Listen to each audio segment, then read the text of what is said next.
Brought to you by the Every Dollar app. Start budgeting for free today.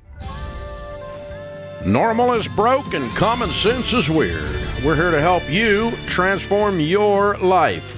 From the Ramsey Network in the Fairwinds Credit Union studio, this is The Ramsey Show. Ken Coleman, Ramsey personality, #1 best-selling author, and host of The Front Row Seat, a big hit on Ramsey Networks. He's my co-host today. Phone number 888-825-5225. Daniel is in California. Hi, Daniel. How are you? Hi, Dave. Good. How are you? Better than I deserve. What's up? Thank God. First, I just want to say I'm a big fan. I'm young, but I first heard about you in high school. Wow. I just wanted to say that. Well, thank you. So I'm 23 years old. I started a finance brokerage about 3 years ago with some outside investors. Initially, they promised about $1 million to $2 million of investment for half the company. And then basically right as we signed like a major office lease, they had some financial troubles, pulled out, leaving me with all the overhead. At that time, I decided to just try and pick up the business myself. At one point, we were doing about like 200,000 gross a month. Now it's closer to like 100 to 120. After expenses, it's probably around 40 to 50. And then during that rebuilding process, I racked up about like maybe 80,000 in credit card debt. Now the investors want their money back. They originally demanded double. I negotiated it down to just the principal.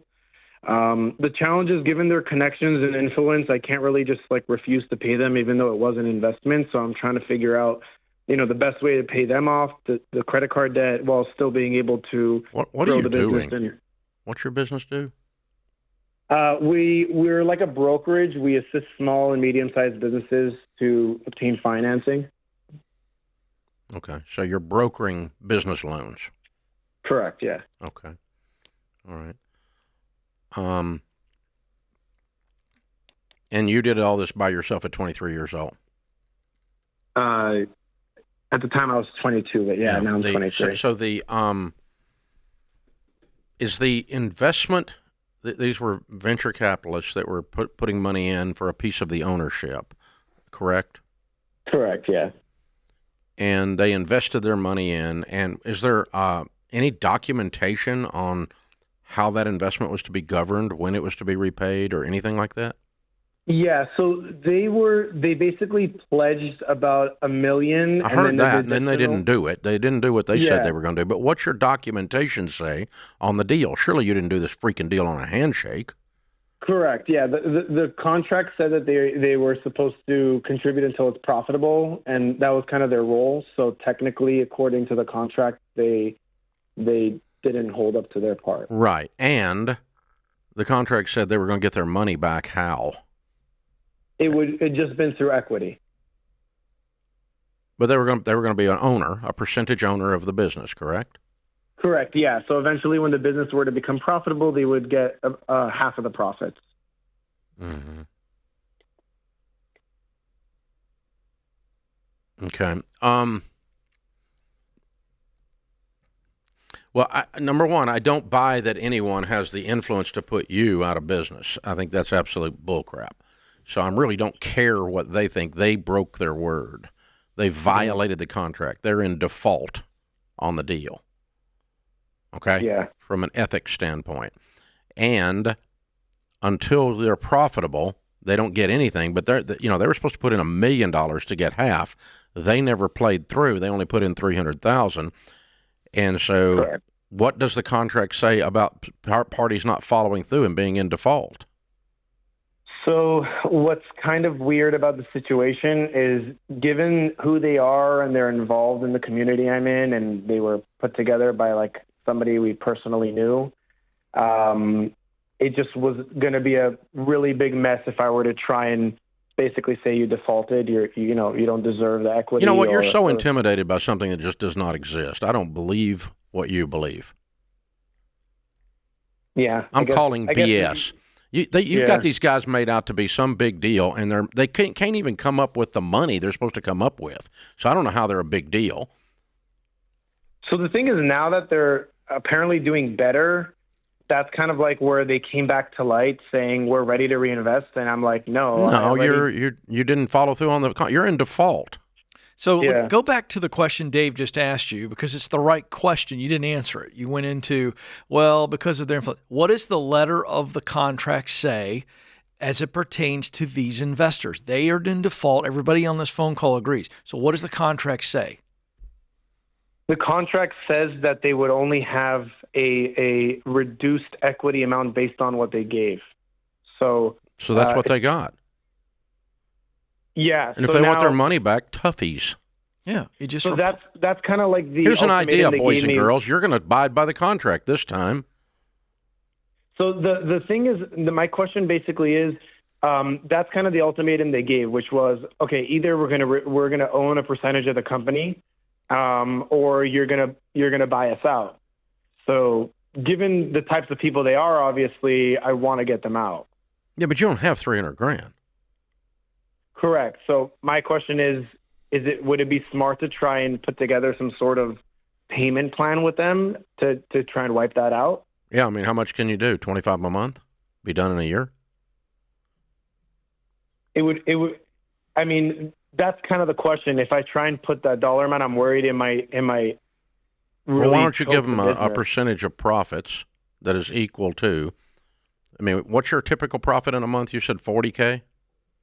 Yeah. Yeah. Okay. So let's give them 50% of profits until you get your 300. That's the idea that I had. Yeah. Yeah. That's good. But I got to tell you, I do want you to reset and realize that you still have these guys on a pedestal where they do not belong. You think they have more power than they actually have, and you think they have more influence in the community than they actually have. Because I know people in our community that screw people over. They're known, but they're also known for screwing people over.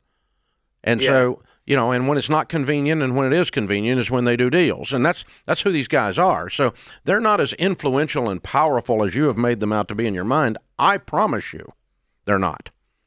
Okay? Guys that break on deals like this are not guys that they don't hold influence, because other people know this.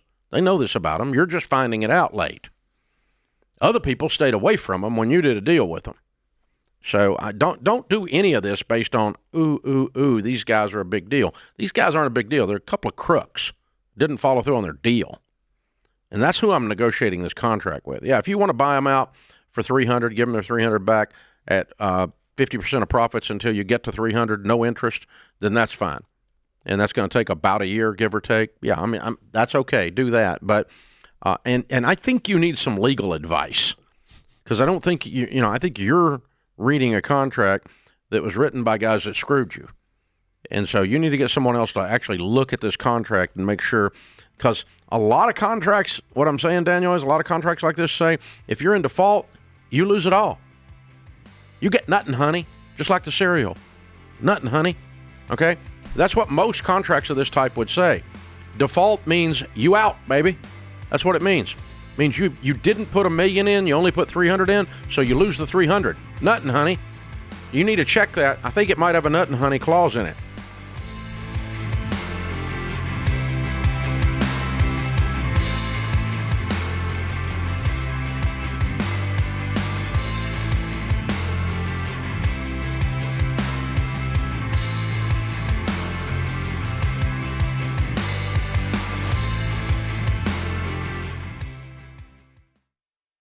For way too long, I struggled with sleep and woke up groggy after tossing and turning all night. But now, I look forward to bedtime and I wake up bright-eyed and bushy-tailed thanks to Casper, a company that's been perfecting better sleep for over a decade using durable, high-quality materials that actually last.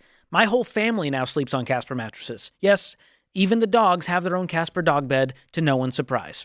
And it's not just one man's opinion. Casper customers keep their mattresses for years, and 4 out of 5 customers recommend them to friends. And with free delivery and a 100-night trial, Casper is no gimmicks. A mattress you can trust, backed by quality that lasts. So go to casper.com/Ramsey and use promo code Ramsey to receive 25% off all mattresses and 10% off everything else with code Ramsey. That's casper.com/Ramsey. Exclusions apply.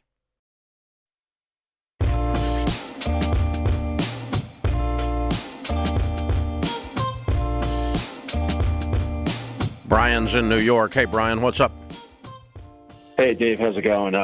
Pleasure to be speaking with you. I've been following you for years. Thank you. Yeah, absolutely. Obviously, I've been following you. I've been listening to you, but I haven't been implementing your strategies. So just to give you some information, I'm 29 years old. I just finished up college last year. I got my undergrad. I have about $55,000 in student loans. And then I have about $35,000 in credit card debt. And I just got a job with an insurance company. It's a $80,000 starting salary with a 10% target bonus. And obviously, because of the loans and then the credit card debt, the credit card debt got so bad that I had to go into it basically was a charge off with the credit union that I was with. And so it's two cards, one's for about 19 and one's for about 16. So I'm kind of, like you said, I'm sick and tired of being sick and tired. I've been, haven't been using, haven't had good spending habits the past couple of years. But luckily I did get this job. I just started about 3 months ago. But my credit score is really bad. What'd you used to make? Paycheck to paycheck. Before that, I was making about $35,000 while I was in school. Okay. What is the credit card debt composed of mostly? What did you buy? To be honest with you, just a lot of partying, just being an irresponsible young 20-year-old, and in my young 20s, and just mismanaging it and just spending it on going out and doing whatever it was. And just were you able, not counting the partying, but just food and shelter and lights and water, were you able to exist on the $35,000 income? Not really, to be honest with you. A lot of what's it take for you out. to exist bare minimum right now? Like 40? Bare minimum amount, I would say about 45 to 50. Okay. Call it 50. You're making 80 plus bonuses. You have no car payment, none of that? No. So if you put 30, if you live on 50 and you put 30 on the debt, you're debt free in 2.5 years. Yeah, absolutely. How far behind how long since you paid the credit cards? It's been about 3 years. Okay. Now you can probably settle those for about a quarter on the dollar. So the first thing I want you to do is I want you to save up $4,000 and call them and talk to them about the $16,000 one and say, I've got $4,000. Would you, if you can accept that as settlement in full, I'll give it to you right now. No, we want payments. No, I can't do that, but I can give you $4,000 as settlement in full. We can't do that. It requires 6. Okay, I'll have to call you back later because I don't have 6. I got 4. Right. No payments, no process, and settle those for pennies on the dollar and clear them out, and then attack the student loans with a vengeance. But you're going to have to get on a written plan, and here's the great news. You're about to turn your whole life around so that you can turn this debt around. Absolutely. Yeah, because you've correctly identified what caused the problem. Now you've got a second chance at being an adult, making $80,000, and now you got to be an adult. Absolutely. Yeah. So the guy in the mirror, he's a different dude now. Starting starting today, ready, set, go. Absolutely. Yeah. I definitely will. Because your money's going to flow out of your personal healing and maturing. The fixing of your money is not going to occur independent of you maturing and healing. You understand what I'm saying? Yes. Absolutely. Those two things are together. They're part of the same equation because personal finance is 80% behavior. Behavior comes from you. And so, if you go, okay, this 80,000, I am sick and tired of being sick and tired. Feel like I'm sitting on the sidelines watching everyone else win while I was screwing off, and that's no more me. Now I'm in the game. They're getting ready to give me the ball, and I'm going to run the ball in the dadgum end zone, and nobody's going to stop me. And I'm going to look in the mirror and say, on Friday night, I'm working extra. I'm not going to happy hour. Absolutely. Because I'm getting out of debt, and I want my life back, and I want to be a 30-year-old man, not a 20-year-old party animal. Absolutely. I'm playing back for you what you said, okay? Yes. But I'm speaking life over you, son. You can do this. Thank you. Thank you. I appreciate it. Yeah, I want to ask you real quick on that end. I'm sitting here listening. Here you are, a guy who listened to Dave for many years while doing all this destructive stuff. So that tells me that your conviction, your values aligned with what Dave had been saying on the show, and yet your behavior was different. So I'm just real curious, not putting you on the spot to embarrass you, but to lift you. Of course. What's going on below the surface? What was really going on? Why all the partying? I think I just had there was just like a low self-esteem issue that I had in my younger years. Yep. And I kind of finished up school late. I had a rough go in my after high school. I really didn't take things seriously until I was about 24. Yep. And then that's when I started. I realized I was like, I got to get back in school. I got back in school, worked my ass off while I was working, paying for school. And I got it done. And I got a great opportunity. Yeah, and now you get to ring. Now you get to ring the bell. So here's what I want to leave with you on this, because Dave nailed this. You didn't think you were good enough to pull off this money value stuff that we teach. You didn't think, you just had a self-esteem issue, and we don't need to dig anymore, but I think it's really important you get off this call and realize what's really going on here, because you're going to be tempted again in the days ahead to believe this false narrative that you weren't good enough to live like no one else. Yeah. I just really think that's way below the surface. Yeah, I agree. And he said it. Right. It's what he told us, yeah. So you're exactly right. You're exactly right. Hey, Brian, go get him, man. And call us back when you're winning. We want to hear your story. Okay? I love it. Hattie's with us. Hattie is in Indianapolis. Hi, Hattie. How are you?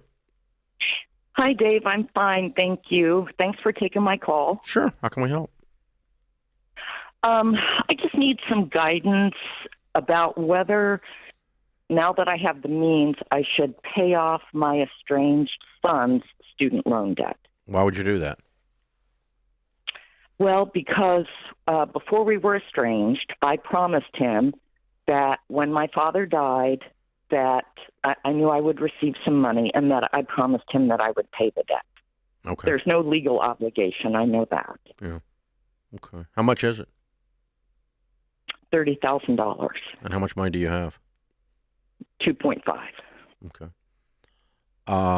Yeah, I'd pay it off. Yeah. It's not about him. Okay. It's about you. Right.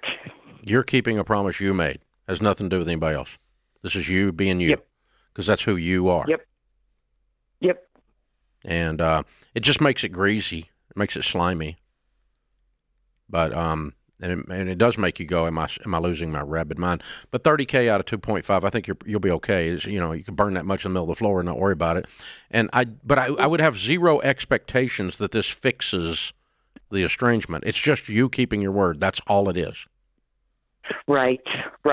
And I don't want him to feel like, I can't control how he feels. Right. No, exactly. All I can control is what I promised to do, and I'm going to do what I promised to do. Yep. That's all I can control. Very good. That's all I can control. Yep. If I could control him, he wouldn't be estranged. I can't make him do anything. Right. He wouldn't be off the ranch, right? So, yeah, I'm sorry. I'm sorry you're going through that. How long have you all been disconnected? 4 years. I'm so sorry. Over what? And he's 25 now and doing well. Well, there was a straw that broke the camel's back, a big argument his senior year of high school. But I was a single mom most of my life, and I think he was raised in a household full of my anxiety and fear about how to be a single mom. I'm sorry. Yeah. Hey, you raised him. He's eating. He's alive. You fed him. Sometimes you just got to kick back and go, that's what I did. I was trying to get by. Oh, well. Next thing.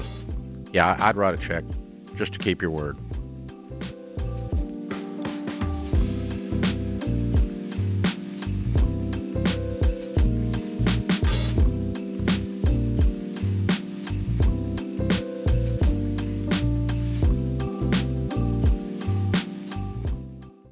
What does the future hold for business?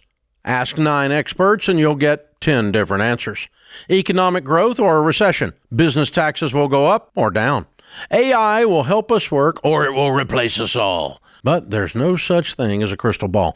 That's why more than 42,000 businesses have future-proofed themselves with NetSuite by Oracle, the #1 AI cloud enterprise resource planning system. Ramsey Solutions uses NetSuite, and you should too.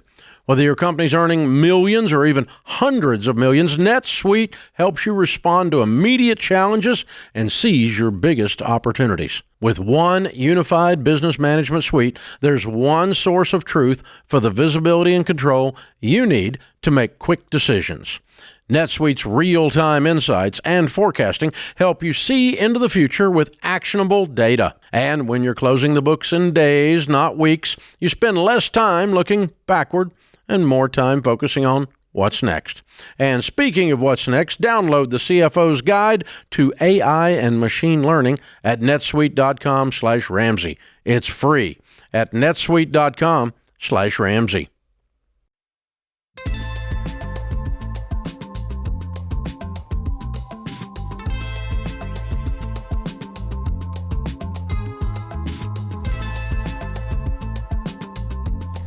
If you died tomorrow, how would your family keep the lights on, pay the mortgage, and buy groceries? If anyone in your life depends on your income, you need life insurance. But how do you choose from all the options out there? Well, it's actually really simple. Life insurance has one job: to replace your income if you die. That's the only job it needs. It's not good at anything else. Anything else it tries to do, it sucks at. So you need just good term life insurance. That's all I ever had. That's all I've ever recommended. 10 to 12 times your annual income is the amount of insurance, and the length is a 15 to 20-year level term, which means the premium stays the same. If you want to learn more about this, use our free term life insurance guide. Go to RamseySolutions.com/term life guide or click the link in the show notes. Aaron is here in Pittsburgh. Hi, Aaron. How are you? Hi, I'm great. Thank you so much for taking my call. Sure. What's up? Okay, I am a realtor, and as such, my income fluctuates. I just started the Every Dollar budgeting. I have the app.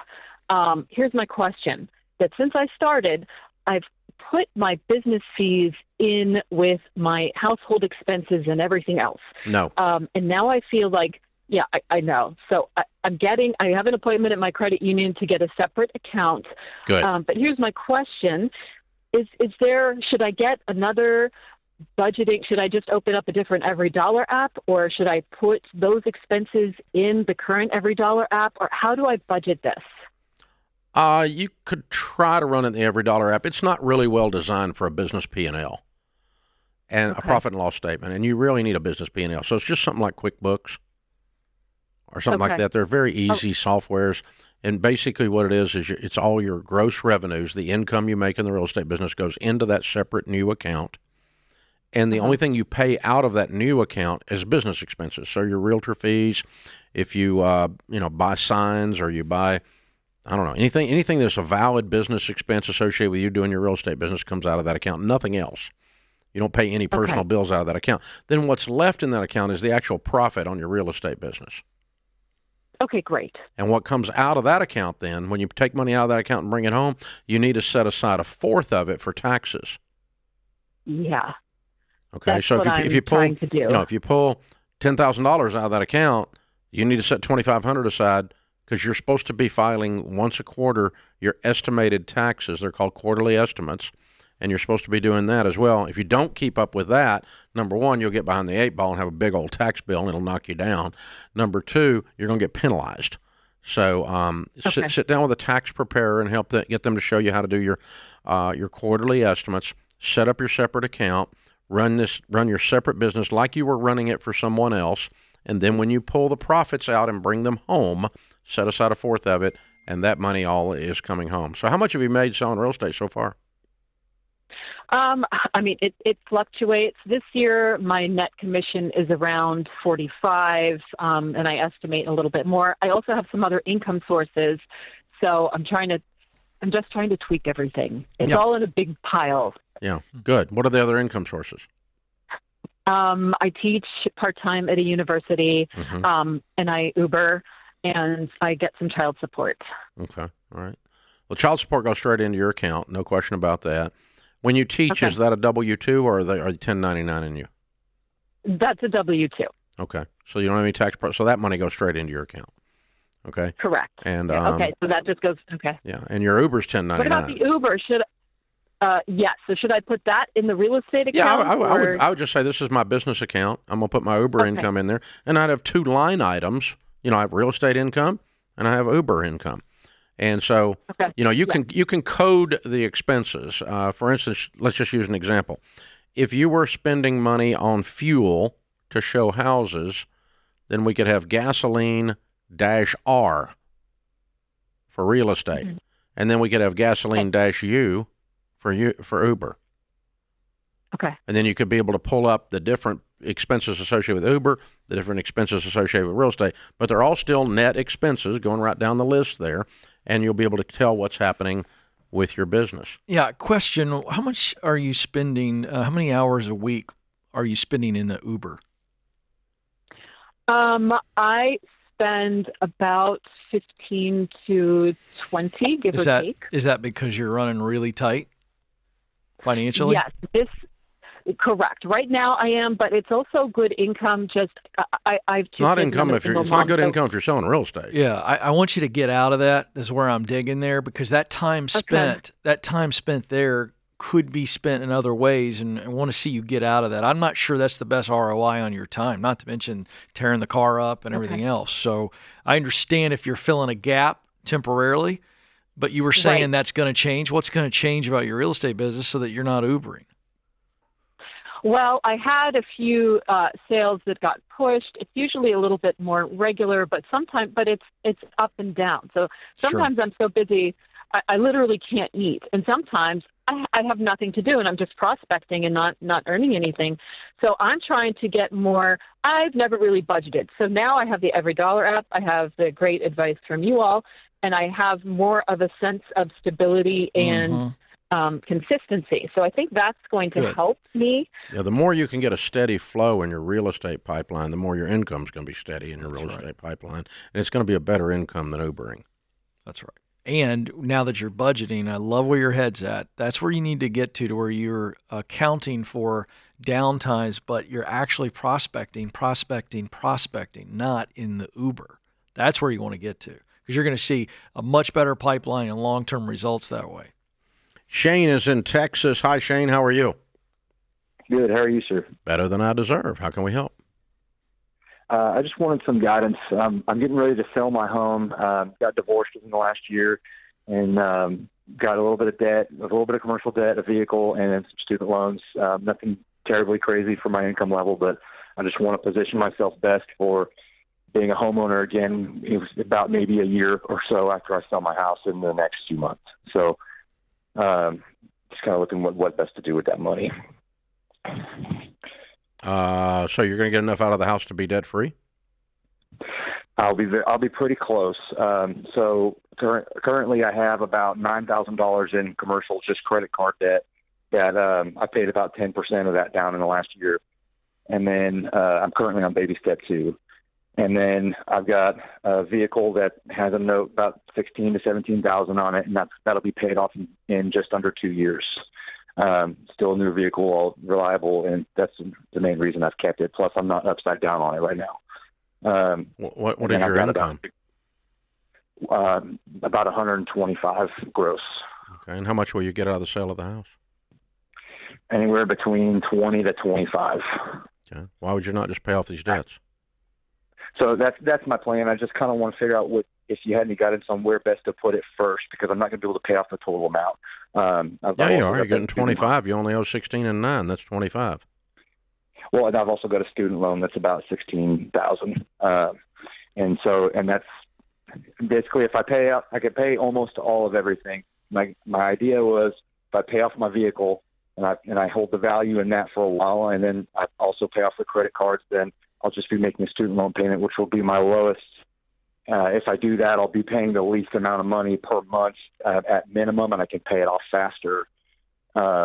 but I didn't know if that was. Okay, so if you don't have a if it car was- payment and you don't have the other loan and all you got's a student loan and you make 120 and you're no longer married, how fast are you planning on paying off 16,000 of student loan? I think I could probably pay that off within the year. Oh, no. I don't know. No.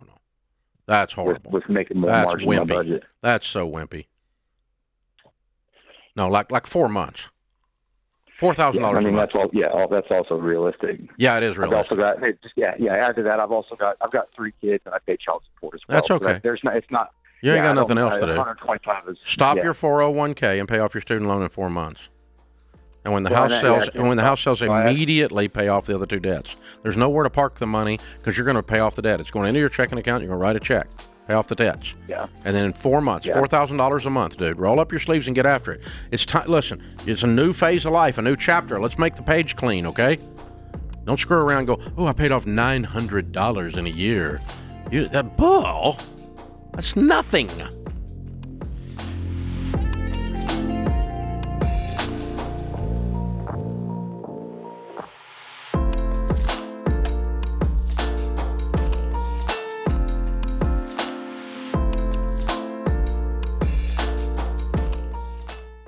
Let's face it, health insurance today is more complicated than ever. The system isn't built to help the average person understand, and it leaves too many families unprotected. That's why you need my friends at Health Trust Financial. They aren't just brokers, they're trusted health insurance advisors who have been helping families like yours for over 20 years.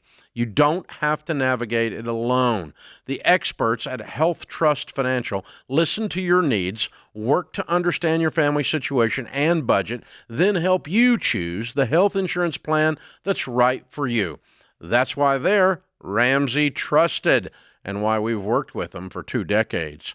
Look, medical debt is the #1 cause of bankruptcy in America today. One hospital visit can wipe out your savings and undo all your hard work. So health insurance isn't optional. It's part of your financial defense plan. Health Trust Financial knows their stuff, and they're the only health insurance provider I recommend. So get clear about health insurance plans and get the coverage that's right for you at healthtrustfinancial.com.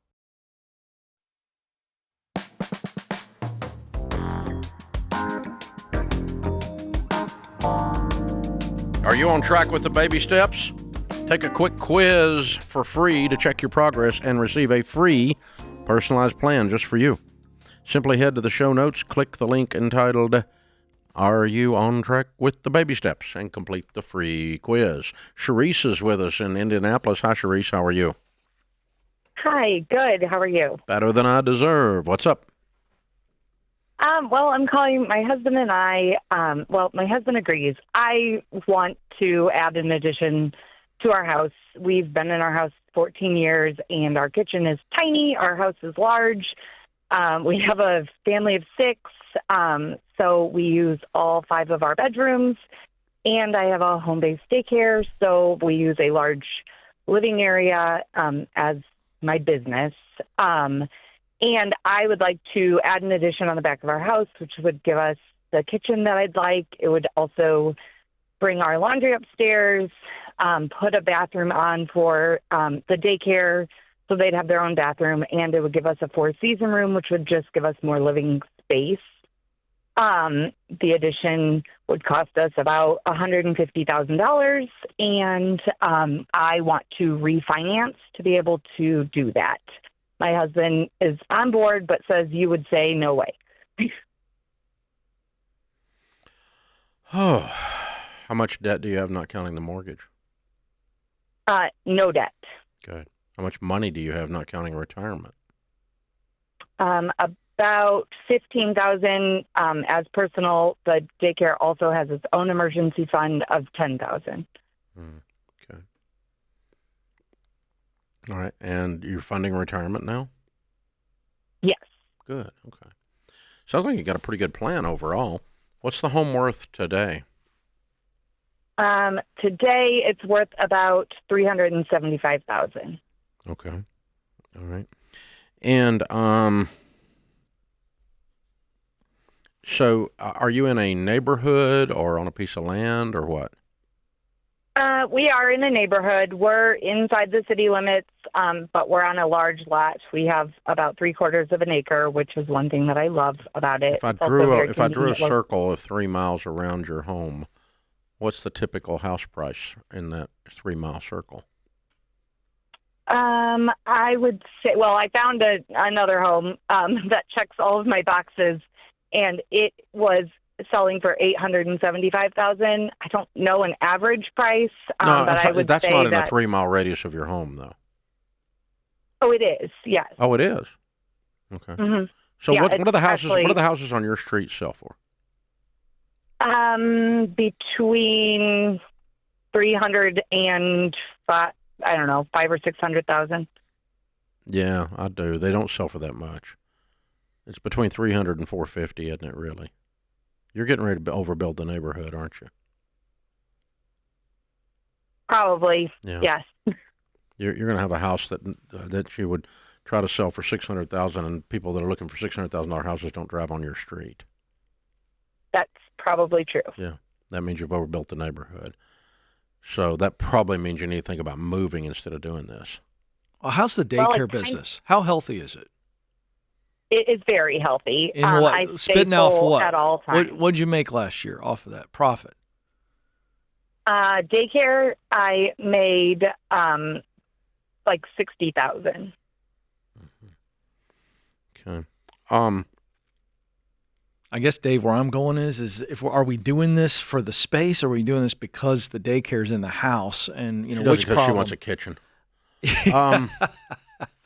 While we're doing it, it's a $150,000 kitchen, and some other stuff got scope creeped. Well, I have owned so many pieces of real estate, and I grew up in a real estate guy's house. My parents were in the real estate business, so our furniture was trained to jump on the truck. I don't get as emotionally tied down to certain locations as some people. So to me, it's just a house. And so I think you might actually find something that better serves your needs for $600,000 in a neighborhood that's $500,000 to $700,000, and maybe is a little more modern too, and would be close enough that you wouldn't lose your daycare clients and those kinds of things. I think that's out there. And before I overbuilt the neighborhood and did a renovation, and by the way, I've also done a couple of renovations while I was living in the home, and I'll never do that again. It makes me want to shoot myself. It's just sawdust and drywall dust everywhere, and everybody's mad all the time. The subs are mad because they got to deal with the owners. The owners are mad because they got to deal with the subs, and you're screwing around inside my house while I'm trying to wash my underwear. It's awful. It's just awful, and so I don't recommend it. From a standpoint of that, this is a massive undertaking. It's a big deal, and it's going to take a lot of your life away for a year or a year and a half while you do this. Not to mention that when you're done, you've built a house that's kind of weird, and it's overbuilt for the neighborhood. So you're going to have a hard time getting good appreciation out of it and getting a good sale out of it. I would consider moving about 10 times out of 10 before I did this deal. But yeah, that's if you did refinance it, the numbers we would tell you to go with are 15-year fixed on the whole mortgage cannot be more than a fourth of your household take-home pay. If it's more than that, then it's just off the table, period. You can't do it at all. And that's also going to be true when you move. It's off the table, you can't move. So,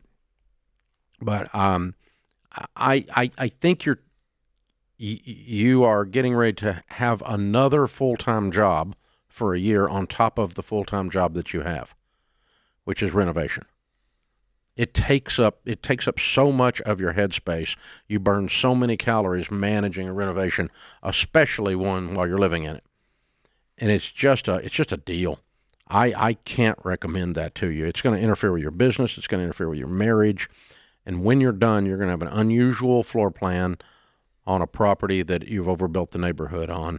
And I just don't think there's not much good here. The only good thing in the whole story is you got a new kitchen.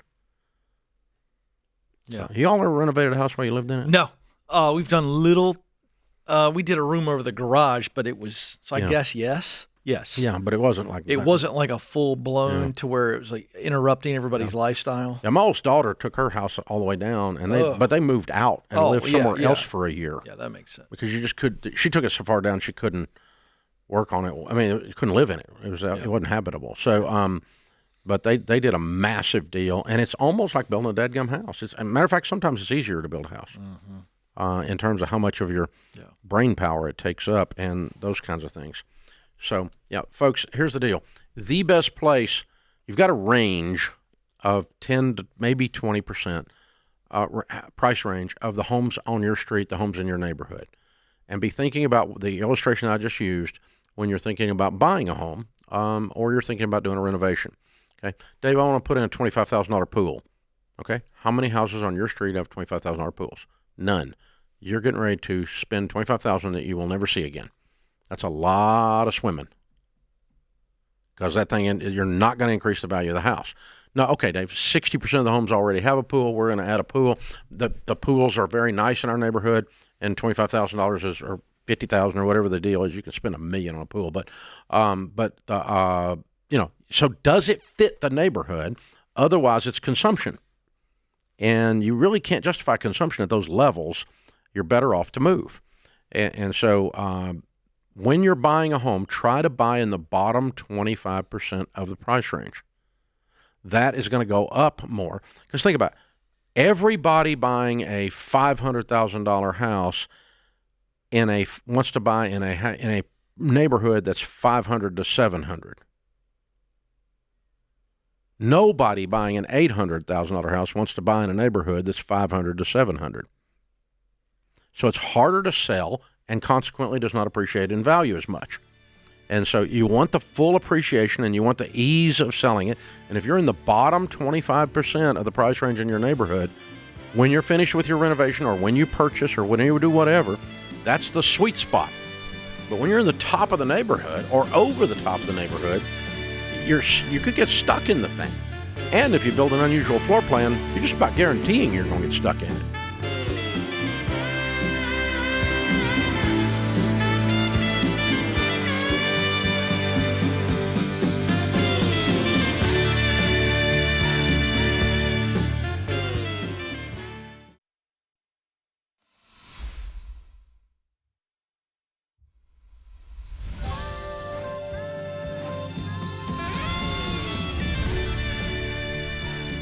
Welcome back to the Ramsey Show in the Fairwinds Credit Union studio. I'm Dave Ramsey. Ken Coleman, Ramsey personality, #1 best-selling author, is my co-host today. Ron is in Indianapolis. Hey, Ron, how are you? I'm good, sir. How are you doing today? Better than I deserve. What's up? Yeah, so I'm getting married in spring, and my fiance said I should probably give you guys a call for some advice. I have recently lost my job, and I am in a lot of credit card debt, and we're also trying to plan the wedding. So we're trying to figure out the best way forward. The question is, should I dig into my IRA account and take that money to pay off one of my credit cards for more cash flow? What was your job? I was a construction project manager. And what were you making? About $75,000 a year. And why did you lose your job? Laid off. Why? I have no idea, to be honest with you. They're not making money? I got told. No, I do have veterans disability coming in. It's about $4,000 a month. No, I said they are not making money. Was the company you were working for hurting financially? I don't think so.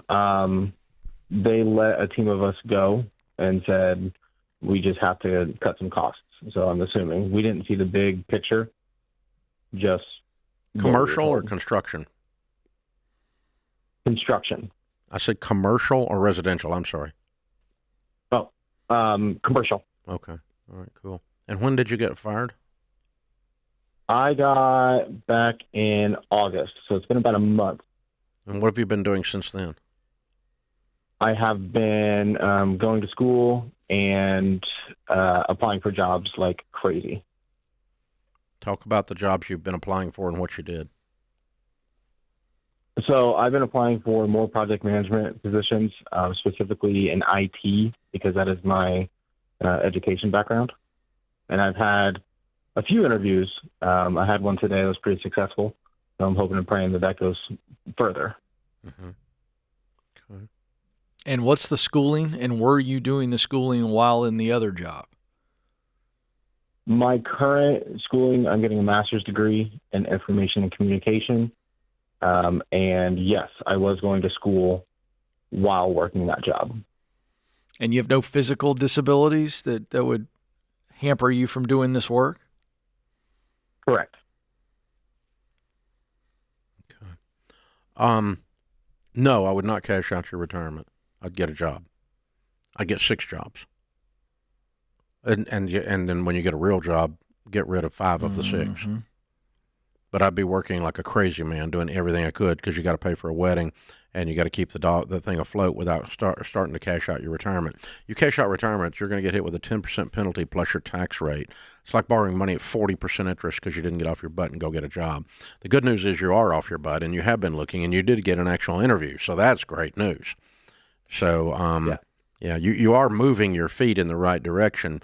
So that's the direction. That's the answer. And if you don't land something in the next 2 weeks and start working like for 75 or 80 or 100,000, then you need to be delivering pizzas and walking dogs and cutting grass and cleaning toilets or whatever you've got to do to start making some money. Yeah. But no, don't cash your stuff out.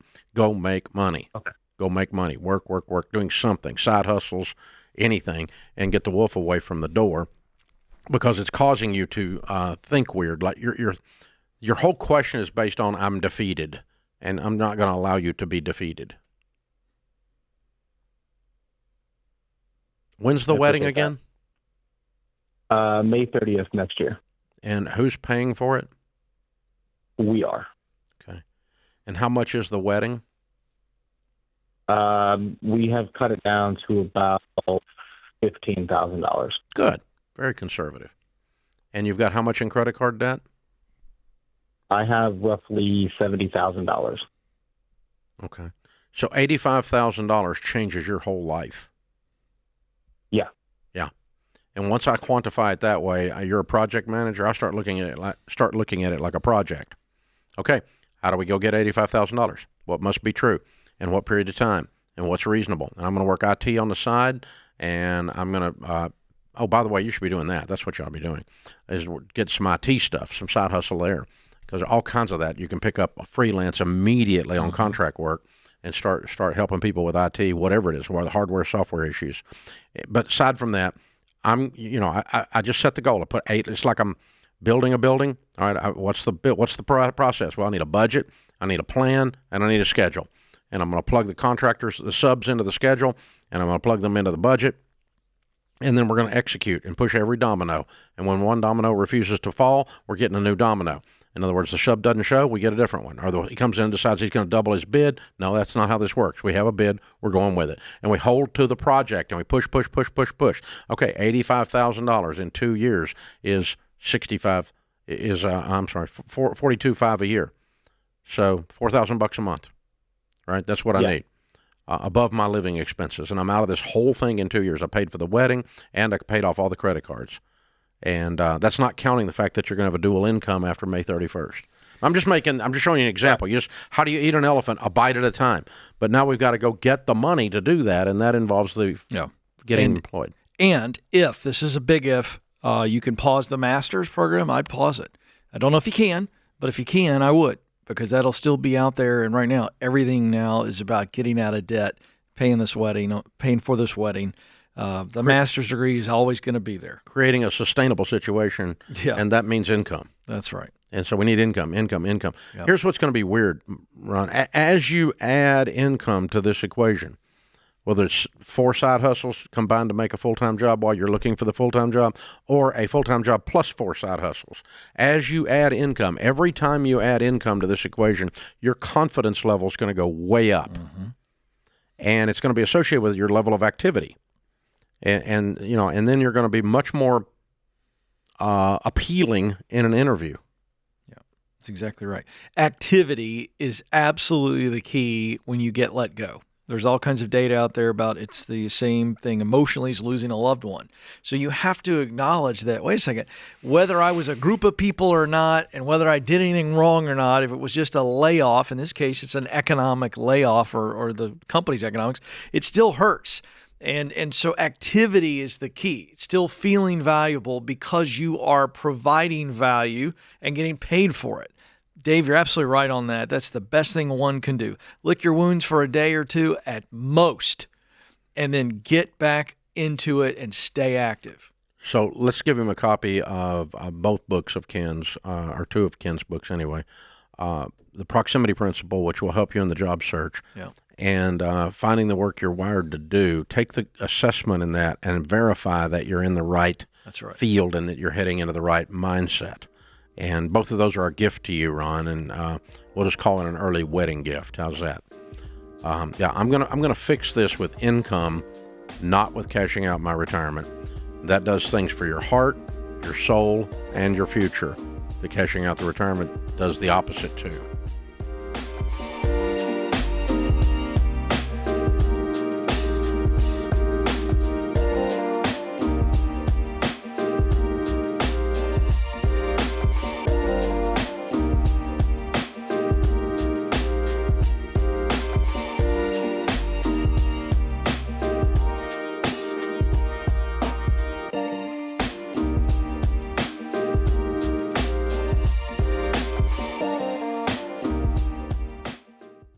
If you've listened to me for more than 5 minutes, you know that being normal with your money is not a good thing because normal is broke. And I want you to be weird. That's why I love what we're doing with Fair Winds Credit Union.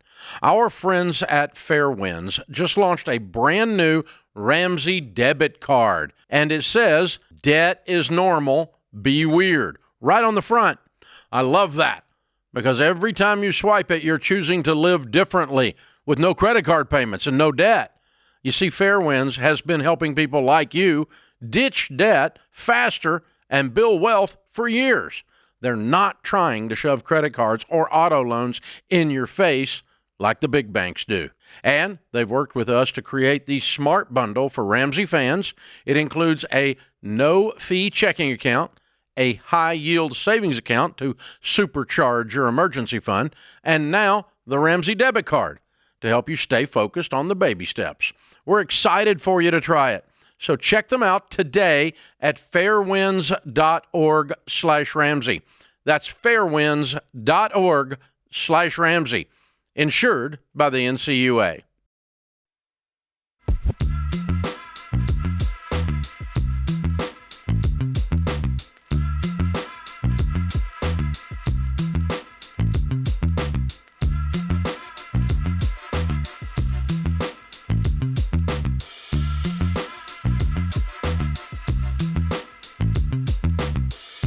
If you are tired of living paycheck to paycheck and feeling like you can't get ahead, join one of our free Every Dollar trainings. There are new trainings every week this month, and they're hosted by one of the Ramsey personalities. Whether it's Jade or Rachel or George, they're going to help you find thousands of dollars of margin using every dollar so you can get out of debt and you can start building some wealth. And you can ask any kind of question you want during the live Q&A. It's free. Sign up for free at RamseySolutions.com/webinar. John's in Madison, Wisconsin. Hey, John, how are you? Good afternoon, Dave and Ken. How are you doing today? Better than we deserve. What's up? Wonderful. So I either need confirmation of how I'm feeling or I need a kick in the shorts. My wife and I are trying to decide if I should quit working, well, kind of, at least for a time. So every weekend and during many work nights, I do admin, property management, and accounting and HR work for my wife's small business, and we have a few side hustles, mainly rental real estate. But during the day, I daylight as a manager at a construction company where I average 40 hours a week over the year, but that emphasis is on the average. Winter is really easy, but the rest of the year I'm just running on fumes. Between my wife's business and our rental and remodel side hustles, I work, 25 hours more just during nights and weekends. And I'm always behind. I feel like I need another 5 to 8 hours a week to catch up. if I hire out all that extra that I do, we estimate we'd add about 83 grand in expense, more or less, depending on the project load. I make 120 a year with bonuses to 40. My wife makes between 400,000 and 500,000 a year, which has been lower because we've had 4 kids in the last 5 years, and she's been on maternity leave for parts of all of that. This year we're shaping up around 592. What does Next she do? year, if we don't make, she's an attorney. And you're running the business ops side of the law office. Exactly right. Admin, HR, anything that. How many team hour. members at her law office? How many that work for her? 5 members, counting her. Okay. It's not a ton of HR, 5 people, but just payroll, every 2 weeks, and yeah, that's accounting. Yeah. Yep. How much is your side? Exactly. How much does your side work spin off for you? For 2025, we're looking at 42,000. Okay, so if she paid someone 80 to be her admin, her office manager, and instead paid you to be the office manager, and you went down there and went to work for 80K, and you made 40K with the side stuff, that's 120, and then she makes 400 to 500 on top of that, right? That's exactly right. Okay. I just love working, and I don't like to admit that I don't have enough hours in the day, and I just don't know if I'm being Well, you whiny did and admit it. You ungrateful just gave us a very detailed breakdown. Yeah. What you don't want to admit is you think you need a Superman cape or something. I don't think that's necessary. What's the quandary? Why'd you call us? What would you rather do? Be the office manager for the law firm, or do what's your construction work during the day? Which one do you like doing? I like doing the other one. I want to do the side hustles. I think that helps our life. We got 4 kids that, in 5 years they'll stop destroying the house, but for the next 5 years it's hard to keep up with just the life, laundry and eating healthy and all that stuff, but it feels like house husband was not in this equation until just now. No. I that wouldn't be what I would be doing. I'd be doing the 25 hours of work plus the 8 hours I think I need in addition to keep you're going to have an caught up, office at the law firm, and you're going to get up and take a shower and go in at 8 o'clock every day. Yes, exactly. And work there all day long. And from that home base, run the side hustle as well. And then both of you are going to go home at 5:30 to be with the kids. Exactly right. You're spot on. Yeah, we're not working from home. This is not remote. You're going to go down there and run the freaking law firm, and it needs to be run much better due to you being there and become much more profitable. So you ought to be cutting expenses and help the other attorneys increase revenue, billable hours. Yep.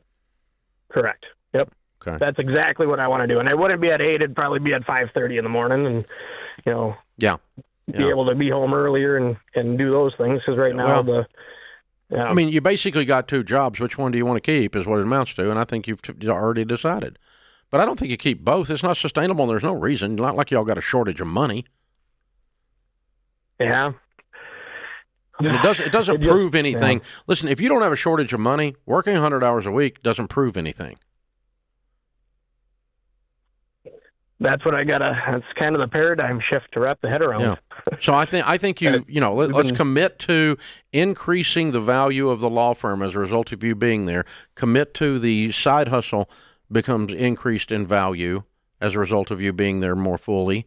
And so you end up moving from 120 to, $150,000 worth of value that you're adding to the equation. And then she's making the 400 to 500, and y'all are killing it. Yeah, that's what I'm doing. I'd quit. All right. But I'm going to work. But I'm going to work down there. I'm not doing this from my bedroom with my slippers on. Yeah, I just sense that you're still struggling with this. This is right. What's holding you back? Something's there. It's a classic gazelle intensity and not knowing when to let off. We in the last 5 years we charged into baby step 5, 6, and 7, and how do we let off the gas? This is it. This is how you do it. Can I also say that I don't know that this is what you feel, so I don't mind being wrong, but I just have a hunch that you're a good dude and you believe in hard work. And hard work is a part of not just your identity, but I would say your value system. And this feels to you like you're mailing it in while the wife is making big money and you're having a hard time with that. That's what I think's really going on. Am I right or wrong? You're very right. Yep. So I like thought you should so. do this for a living, Ken. Yeah. That's Well, I've talked to a few people. Here's what I think then. Okay, so thank you for being honest about that. What Dave laid out for you is not a guy who is mailing it in and letting his big shot wife lawyer bring home the bacon. That's not what we heard from you, nor is it what Dave prescribed. So the narrative needs to be, hey, I'm actually going to cut back on this other gig to immeasurably improve our life. And what I'm doing as the husband, as the man, I am making a massive change, which will also be a massive contribution. You believe that. I heard you say it. So that's what the focus is. So I get it. I completely see where you're coming from, but you got to change your focus. Yeah. It's I'm able to add enough value to this situation that it makes sense. And that's what it comes down to. And that's what we did. And I'm doing that. And I'm not cloaking this in some weird work-life balance crap or this is an excuse to be remote or all that. It's none of that. It's not you hiding at all. This is you stepping into another thing, but much more fully. And you got your lack of focus. You're probably not doing great at either job. And all of a sudden, when you start doing great at this job, I think you're going to see an increase in revenue and net profits anyway, whether it's reduced expenses or increased revenue on both the side hustle and the law firm, just because you're freaking paying attention all day long and you've had a good night's rest. Yeah, it's an old phrase. I think they made it at one of those cheesy successory posters once. If you chase two rabbits, you lose them both. And there's some great wisdom to that. You know, there's just only so much you can do with divided focus. I've never even caught one. What are you talking about? I know. Have you chased a rabbit and caught it? No. I've shot them, but I've never chased one down. Never was that quick. I know. I said it was cheesy, but it's an old phrase. Yeah, okay. A lot of truth. All right. Yeah, that's it. I mean, you can't. Tough to serve two masters. Yeah. That's we should say, if you chase two rabbits, you're going to be double frustrated. Going to prove how slow you really are. Yeah. Oh.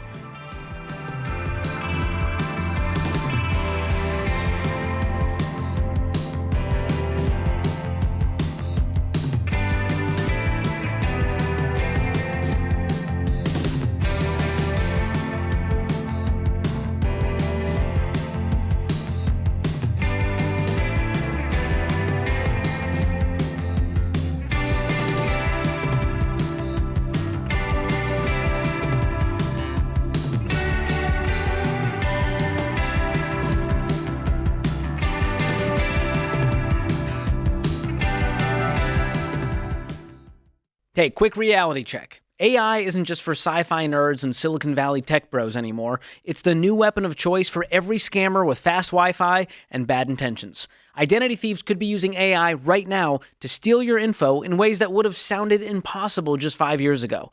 We're talking voice cloning, deepfake videos, filing bogus tax returns, draining your bank and retirement accounts, and even home title fraud. And it can happen fast, so most people don't find out until it's too late. So as someone who has had his identity stolen before, I don't mess around. I use Xandr ID theft protection because it keeps up with today's threats without the crazy price tag other companies charge. You get real-time monitoring across your whole financial and digital life, and if something does go down, they'll give you the full white glove treatment, like 24/7 restoration services by pros based in the US and up to $2 million in stolen funds and expense coverage. So you don't need to live in fear, but you do need to be smart about protecting your identity from thieves. So go to Xandr.com or call 800-356-4282 and get yourself protected today.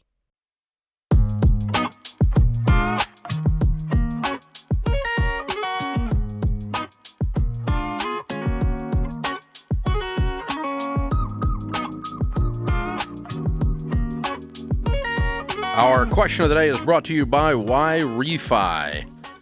You've tried budgeting, you've tried making minimum payments. Those defaulted private student loans are still holding you back. Why Refi might be able to help. Learn more at whyrefi.com/Ramsey.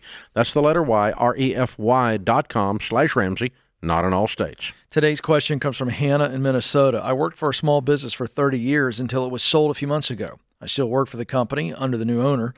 My former employer surprised me recently by telling me that because of the part I played in his success, he will be gifting me $25,000 next month. I am not his employee anymore, so no taxes will be taken out. I've researched this scenario but can't find an answer on how I deal with this when it comes to tax time.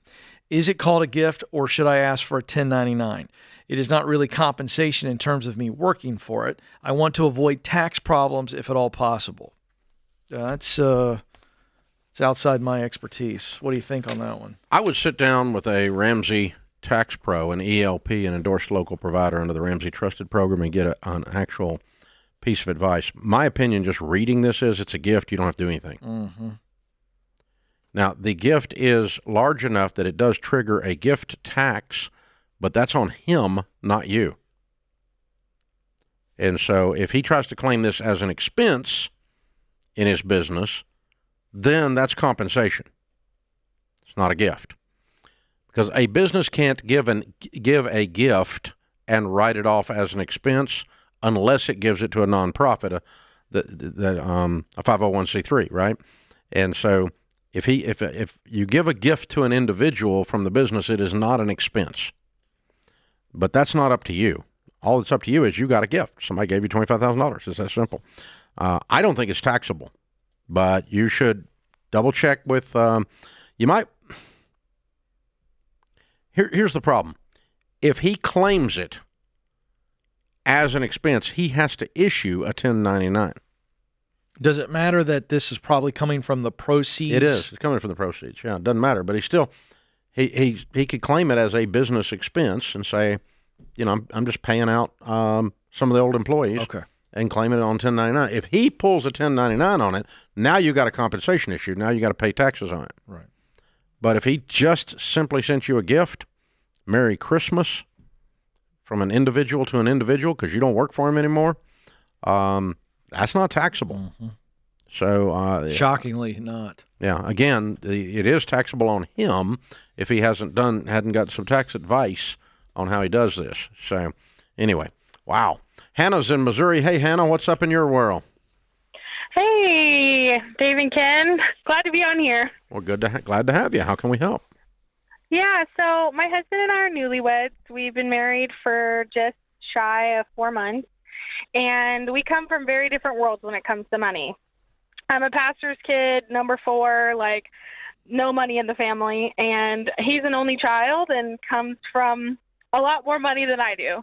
And we are still in that weird transition of just getting out of college, still young enough to be on parents' health insurance. And I'm wanting to find the best way as a wife to encourage my husband to become fully separated from his parents financially. I know that that's the healthiest, the smartest, the wisest decision, but they still are very much like, hey, you need something? Just call us. Give us a call, and we'll pay for it here. We'll pay for it there. And wanting him to stay on everything for as long as he can to soak up all the money he can. And I have not had that luxury. So I'm trying to find the best way to go about that conversation, I guess. Well, I think there's 2 or 3 issues. One is them giving you cash or buying items for you. 2 is staying on health insurance. 3 is staying on their Netflix plan and their cell phone bill, furnishing them a cell phone or something like that. That's the kind of stuff that people usually look at, not getting rid of that, those kinds of things. So, so what does he say when you talk to him about this? Sometimes he's like, well, they're just being nice. It's okay.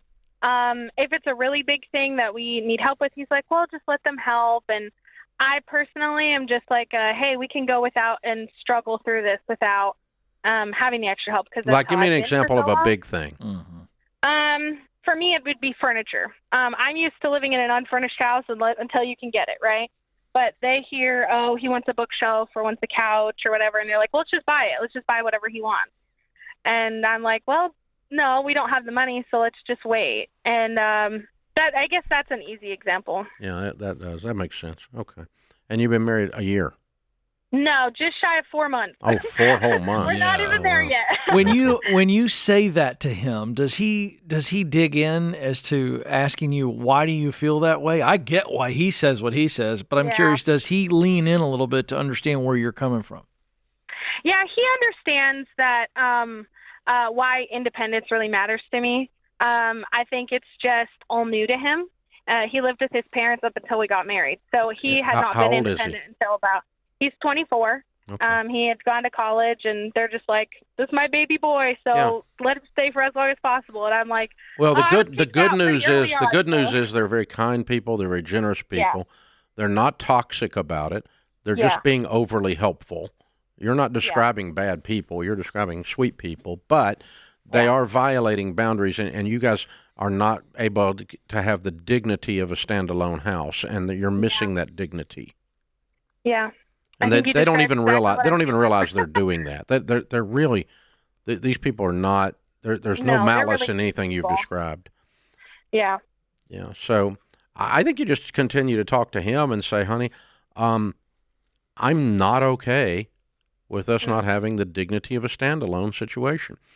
The only way we need a couch in here is if we buy a couch, or if there was a special moment and they said, okay, for Christmas we're going to furnish the living room for you. Okay, that's an okay thing, but that's a Christmas. That's not just every time you had a wish, the stuff starts showing up on your porch. Yeah. You know, that's we don't need that.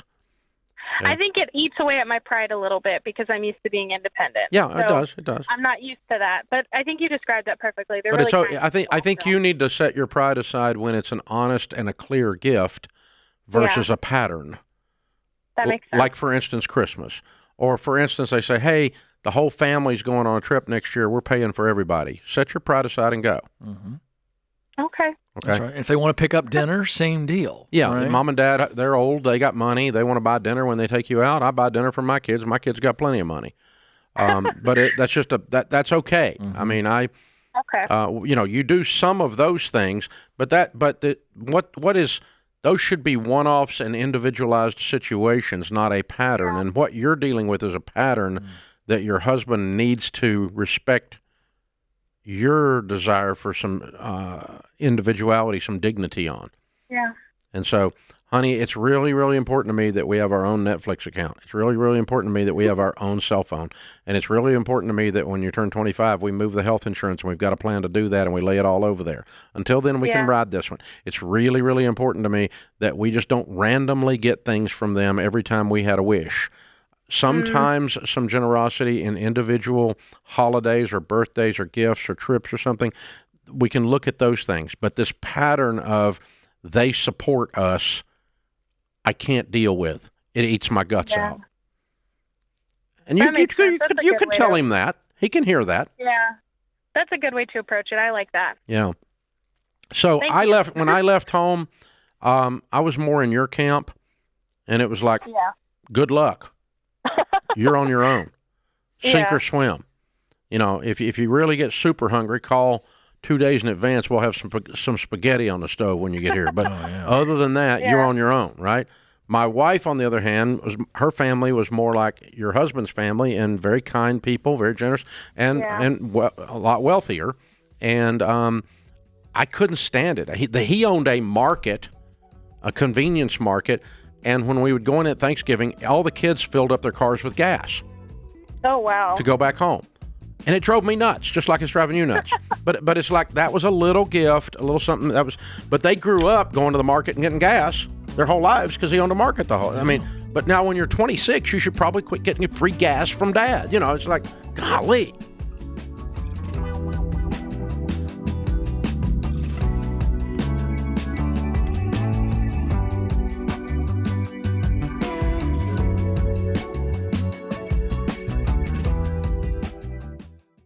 If you ever Googled yourself, here's the 2 worst things you can find.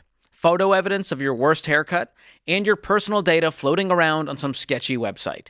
I mean, the bangs were regrettable, but your info being bought, sold, and reposted all over the World Wide Web, even worse. And trust me, it happens all the time. And that's why I use Delete Me. You guys, over 20 billion records have been leaked in recent years, and that info gets pulled into these people search sites. So stuff like your name, number, address, even your kids' names is out there for anyone to see. But if you're trying to clean up your personal data yourself, good luck. It can be a part-time job just submitting these opt-out requests. So if you don't want your personal info out there, you should be using Delete Me too. Delete Me has real people who track down your data, remove it from these shady sites, and make sure it stays removed. Plus, you get a report from Delete Me showing exactly what was found and what's been deleted. So, take back your privacy with Delete Me. Right now, Ramsey listeners get 20% off at joindeleteme.com/Ramsey with code Ramsey at checkout. So do that today. Joindeleteme.com/Ramsey, code Ramsey.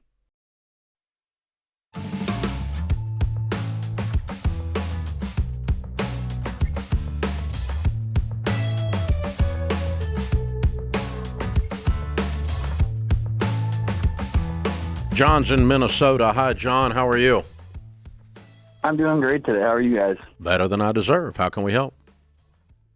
That's great. I am currently dating a woman. We've been dating for 2.5 years, and we plan to get married and all of that good stuff. And we've already talked about finances, and we're going to join them together, and we're on the same page about that. So that's all good.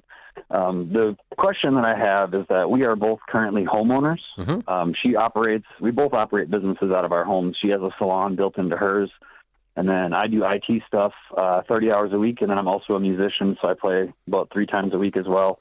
And so when we get married, obviously, we only need one house, so I'm trying to figure out what to do. There's not enough room for me to office out of that house as well. She has 4 children, and so I won't be able to move all my stuff and all my music gear and all that fun stuff there. So I do currently have a roommate that's helping with the mortgage, and so my dilemma right now is just, do I keep the house and continue to office out of it and have that space as well, or should I sell the house, and then if I do sell the house, what do I do with the money, and then rent an office?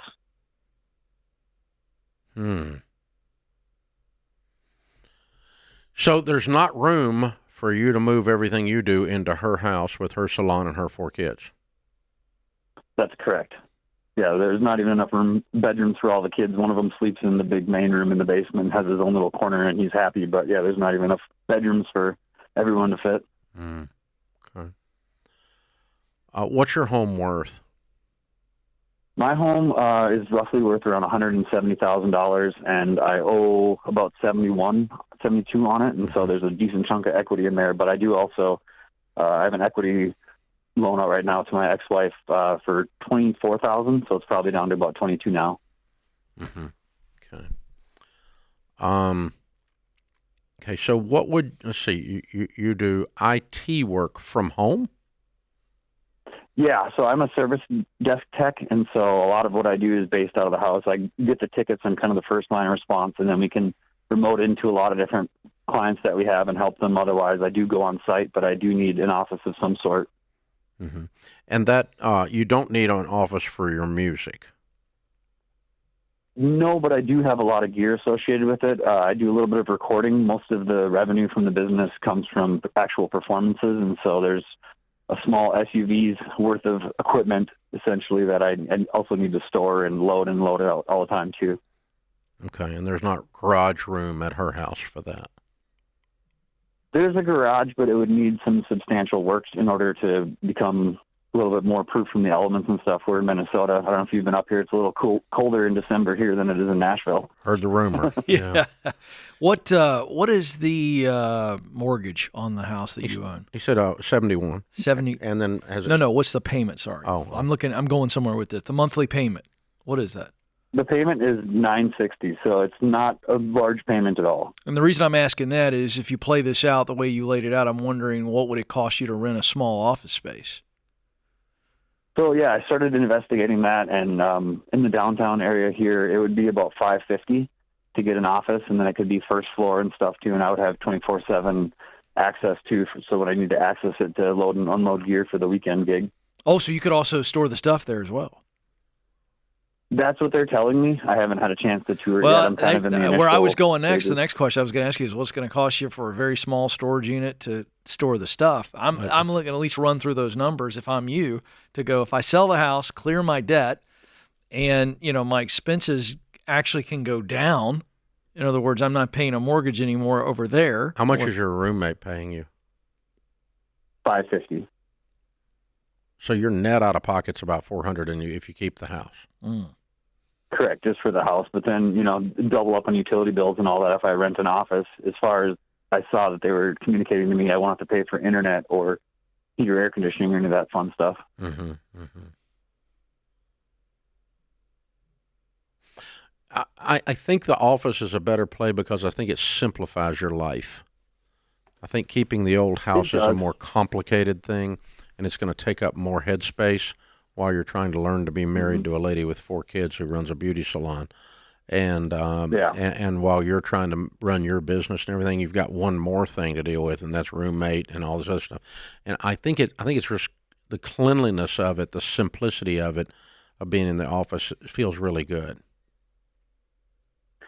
And that's kind of what I'm leaning towards as well, too. I've had the house. I signed the papers with my brother and my father the day after I turned 18. So I think a lot of my hesitation is probably sentimental.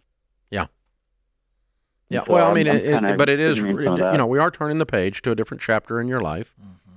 You're now going to be a married dude, Absolutely. And so married dudes have different things. Nothing wrong with that. This is true. Nothing wrong with that. And and I'm trying to let go of that side of it too. And I'm working through the baby steps right now. I was up to my step 1 being complete, but I just had to get some. Oh, how much debt do you have? Repairs and stuff. Not a whole lot. So I like I said, I do have a home equity loan. I got that. But I mean, how much debt other than the house do you have? $6,000. Oh, okay. Not very much at all. Okay, so you can clear that too by selling the house. Mm-hmm. I could. Yeah, this advances you into baby step 3 pretty solidly. Does she have any debt, not counting the house? She does. She has some credit card debt and stuff like that too. And so just you guys combining your finances, cutting up her credit cards, and clearing all this debt with the sale of your house and moving into this office. Now I've got a whole nother reason to do this. Yeah, sell the house. Okay. And get out of debt, both of you, and you're both together are now unified.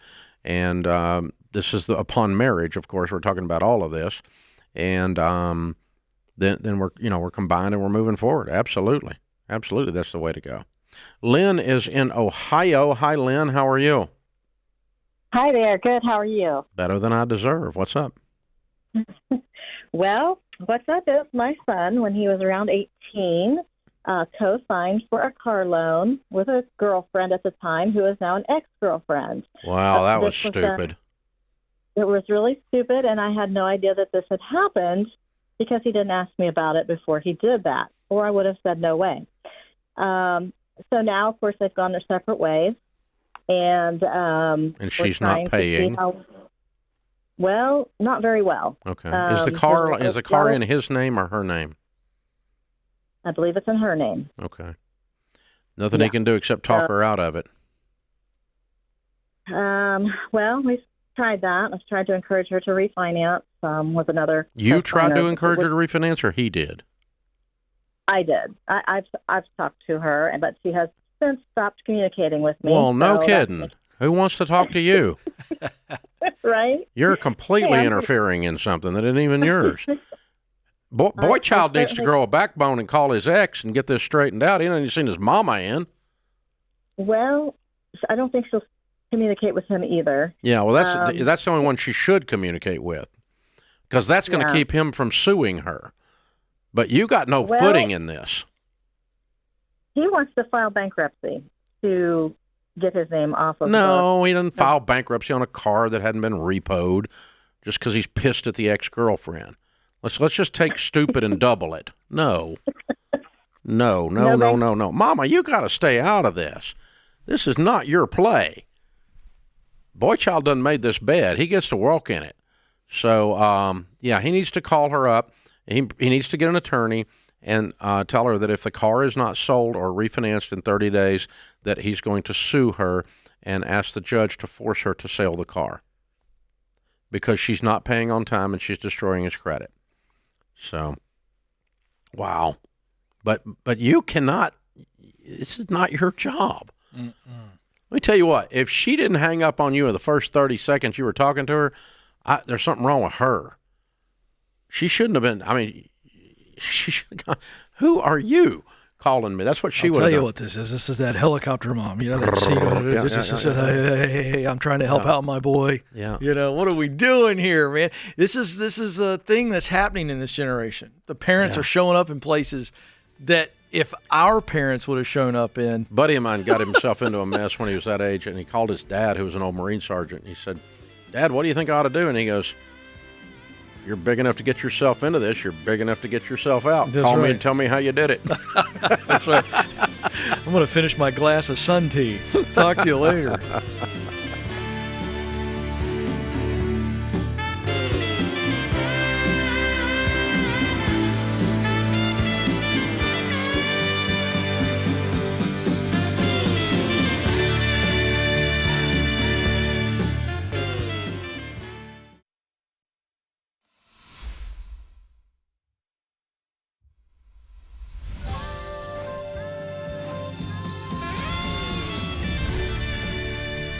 Welcome back to the Ramsey Show in the Fair Winds Credit Union studio. I'm Dave Ramsey, your host.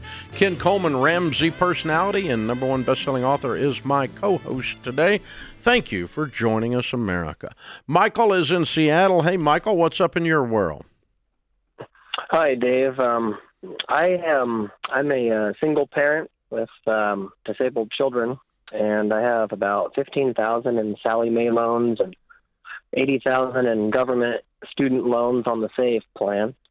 And I've done baby step 1. I'm doing the Every Dollar app, and that's going well. And I've been getting my hands on your advice and on your podcast about student debt and how to try to improve that. And I'm just looking for some advice on kind of what to do here. Okay. You said you're a single dad of disabled children. Tell me about that. Yes, sir. So I take care of them, and I take care of their needs, and they have medical appointments, throughout each week that I take care of. And what is the nature of their disabilities? Intellectual disabilities, neuromotor disabilities. All 4 of them? Disabilities that, all of them. Yeah, all of them have a variety of disabilities. Wow. And you have full-time custody? I have full primary custody. Well, does that mean you have them all the time, or what's that mean? I have them most of the time. I don't have them for a few weeks in the summer, and then I split Christmas and spring break. What do you make? What do you do for a living? I work as a care coordinator, so I help people get into assisted living homes. I help people get on a variety of Medicaid waivers, and then I help them get disability supports. And I currently am at an hourly rate, and I'm working part-time. But as I build my clientele, it moves to a commission.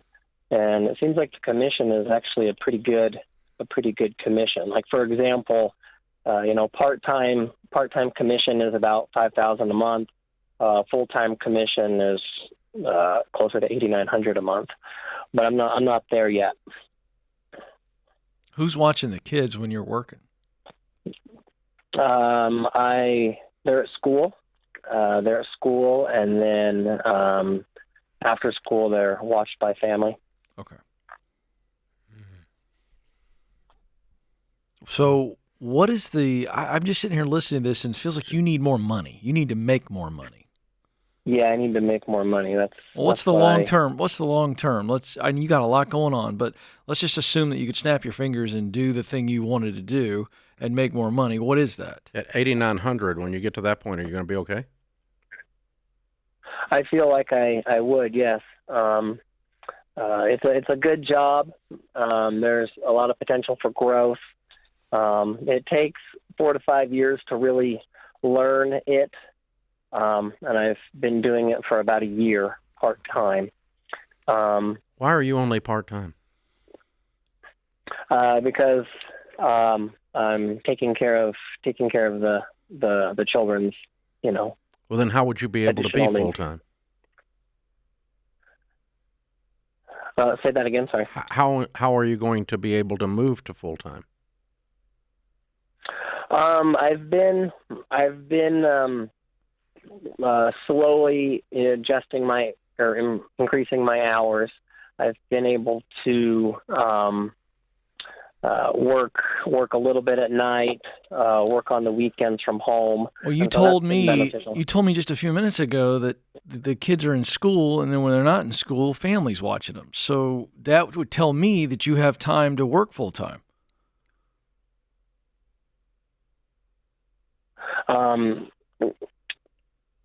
They get to school about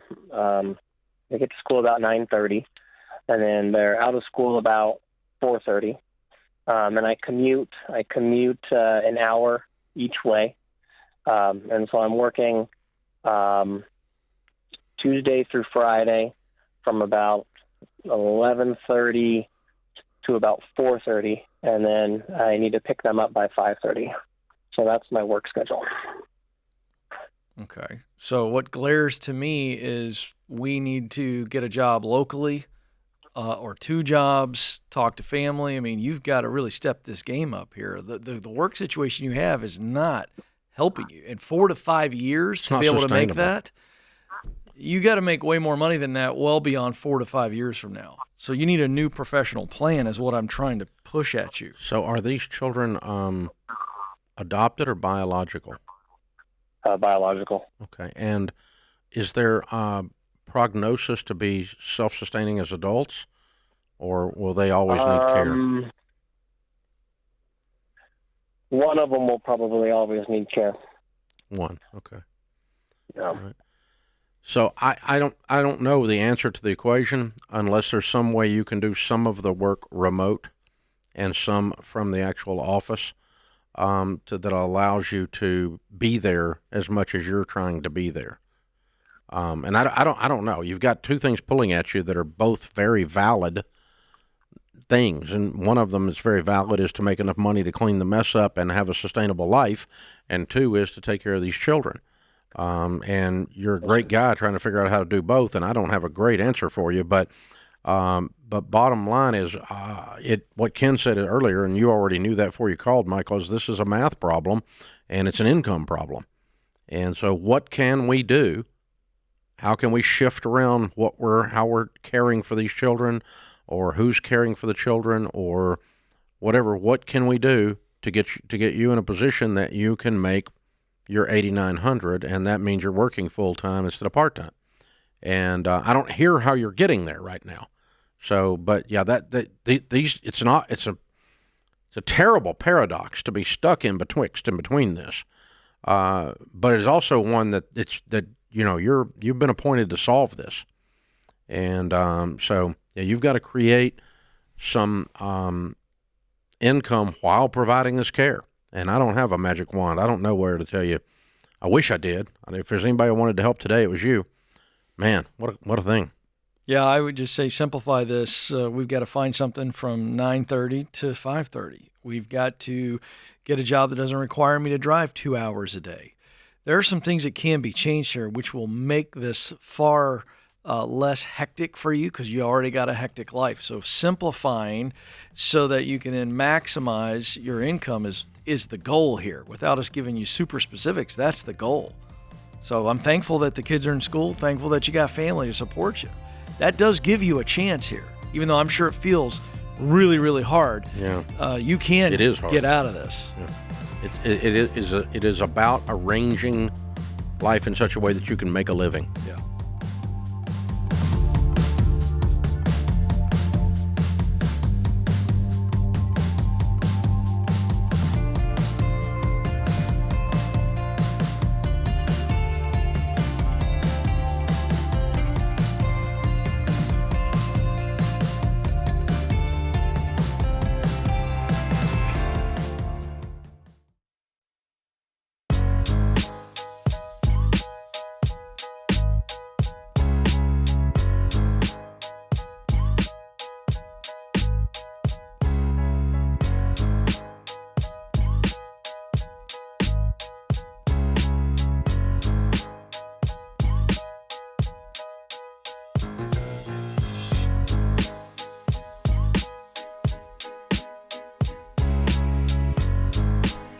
Mary's in Colorado. Hi, Mary. How are you?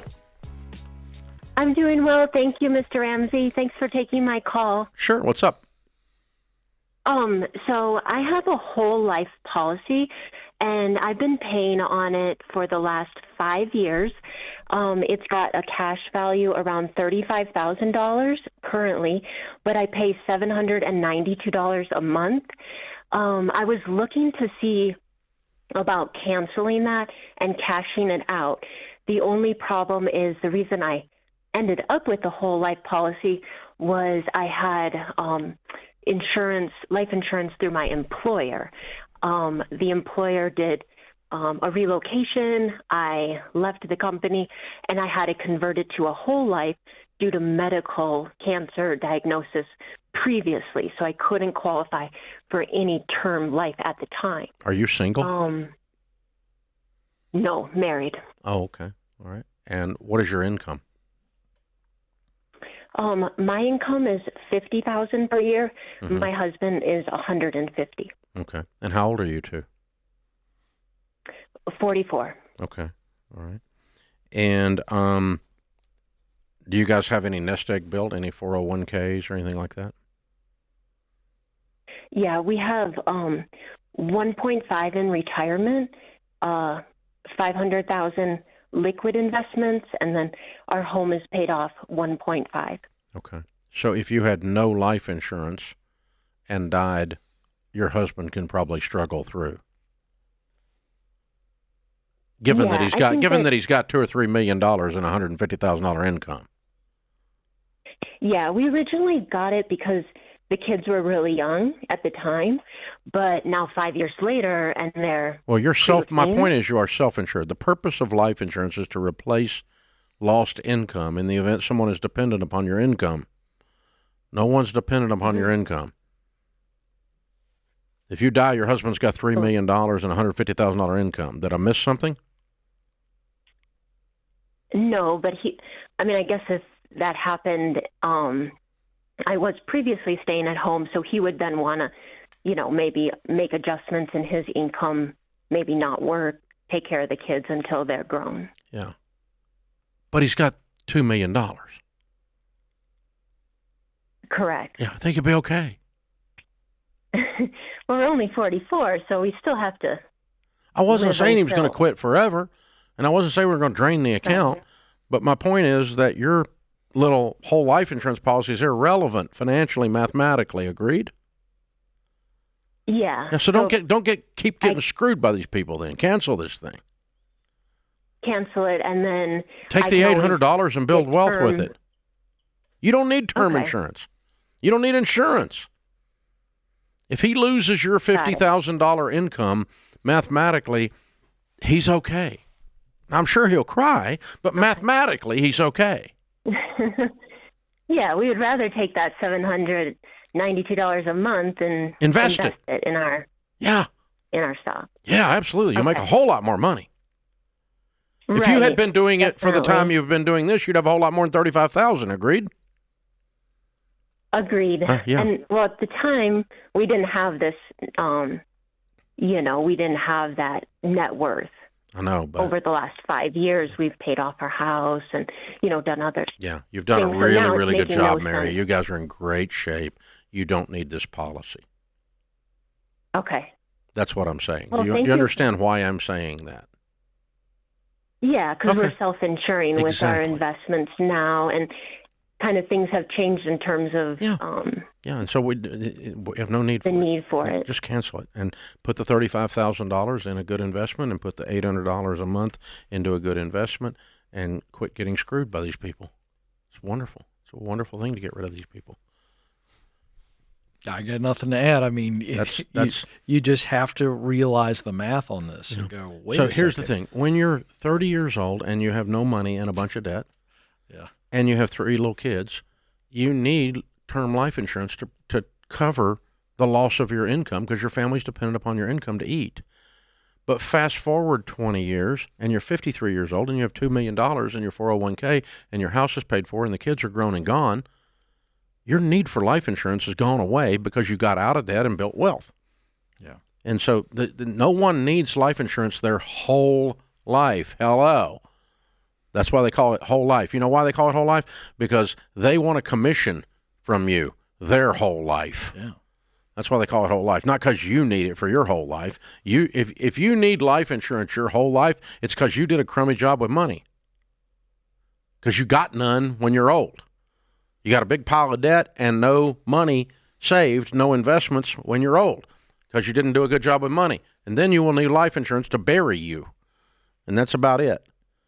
But you know, the purpose of life insurance is to cover your family while you can't. As soon as you can, quit buying it. Life, whether it's term life or whole life, but certainly a whole life. But this product is just nuts. $792 a month. Yeah, and $35,000 is all it's yielded. It's just horrible. It's just terrible. Just can you imagine what would? Yeesh. Yeah. Anyway, yes. You did good, Mary, and then cancel the policy. Dalton in Detroit, Michigan. Hey, Dalton, what's up? Hey, how's it going? Better than I deserve. How can I help? I'm in an interesting situation because mathematically this shouldn't work and historically this shouldn't work. So I have a home. I've got about $190,000 equity. Me and my wife were looking at buying a second home as a rental unit. So we go and to get a home equity line of credit, which just doesn't make any sense to me, but the bank will give it to us at a 5.1% interest versus getting a mortgage on the second home, it would be a 6.25%. So typically your HELOCs or your home equity line of credits are going to be greater interest than not necessarily. Not over really? Investment property, because investment property is more risk for the bank than your personal residence is for the bank. Gotcha. When they got your personal residence, they got you by the neck. Yeah, that was my question, is if I use a home equity line of credit and then something happens to the rental home, I don't want to lose my primary residence. Yeah, you know will. What I mean? Versus if you mortgage you will, and I wouldn't do that. I wouldn't do it. In an LLC, you can only lose that property. No, they can sue you for the deficit. You're personally, Okay, LLCs can't sign for a mortgage. You can put the property in an LLC's name, but you're still liable for the stupid mortgage. And if the house doesn't sell for enough at foreclosure to cover the mortgage, they're going to sue you for the deficit 100% of the time. Gotcha. So they'll still come take your home. So overall, you know, that's the reasoning for these interest rates, which is, I guess, why you called. But you're going to get something more than you called for, and that is don't do this deal. You don't have the money to buy a rental, and you shouldn't buy one. So the home we're looking at is about 75. Like there's three options, and we have about 90,000 cash. It's in Detroit, in the area that's being revitalized. Wait, I'm sorry. So you have 90,000 in cash, and the home is 75. Right, but it's in the revitalization area of Detroit, and so typically it's been appreciating the area. I know. Did you have to spend money on it after you buy it? I'd have to spend about 15 to 20. Okay, so why can't you just pay cash for it? Because that is that's our nest egg for. Oh, because of the risk. Any repairs to, yeah. Yeah. So you're trying to ignore the fact there's risk by borrowing money, and instead you're adding risk by borrowing money. That's true. This is a form of financial denial. Denial's not just a river in Egypt, buddy.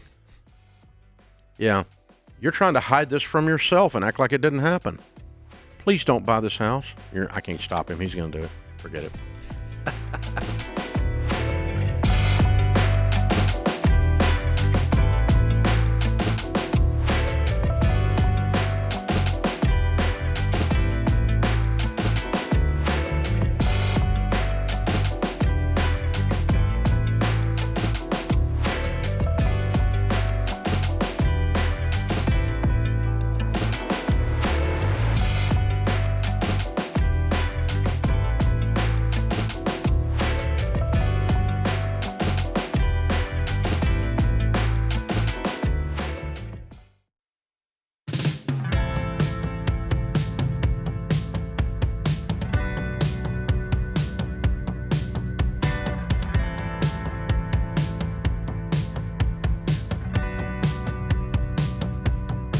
Randy's in Missouri. Hi, Randy. How are you? Oh, I'm absolutely peachy. How are you? Better than I deserve, Brandy. What's up? I am trying to find the way with as much grace and kindness and love as possible to get my mother-in-law on her feet and out of the camper in our backyard. She has been there for 3 years. Cousin Eddie's in the backyard. And it's your mother-in-law. Wow. How long has she been there? Yes. 3 years. In a van down by the river. Oh my gosh. Wow. So how did this come about? Well, we moved here from North Dakota in 21. We did the same thing. Spent 3 months in a camper on my mom's property, but we're on top of employment and housing right away. And we're in a home in 3 months. We purchased our first home. And we've got 5 kids that we did it with too, by the way. So wait a minute, you spent time on her property? No, my mom. My mother. Oh, your mom. Okay. My mom, yeah. In a camper? And yes. Yep. With 5 kids? And yes. But we're at my mom's place. She had them in the house half the time. They've got 20 acres, plenty of room to run around, play in the pond. And so you were there for how long? 3 months. Okay, and then you bought a place of your own. And how did your mother-in-law end up on your place? So she waited to follow us down because it was a single mom, only child situation with my husband and her. Mm-hmm. And she was about a year and a half after we did it. She was like, oh, I think I'll do that. Sounds like a good idea. It worked really well for you. She came down, was in the camper. Here she is. And I don't know how to broach the conversation at this point. Well, it's not with her. It's with your husband. Yeah, I've had that with him as well. Yeah. And he struggles. He's the problem, not her. She's the symptom. You know? He has a hard time telling his mom, hey, No. I love you, but it's time to, yeah. Shocking. There's been some... So basically, this lady didn't really even ask permission to move on the property. She just kind of told y'all she was doing it.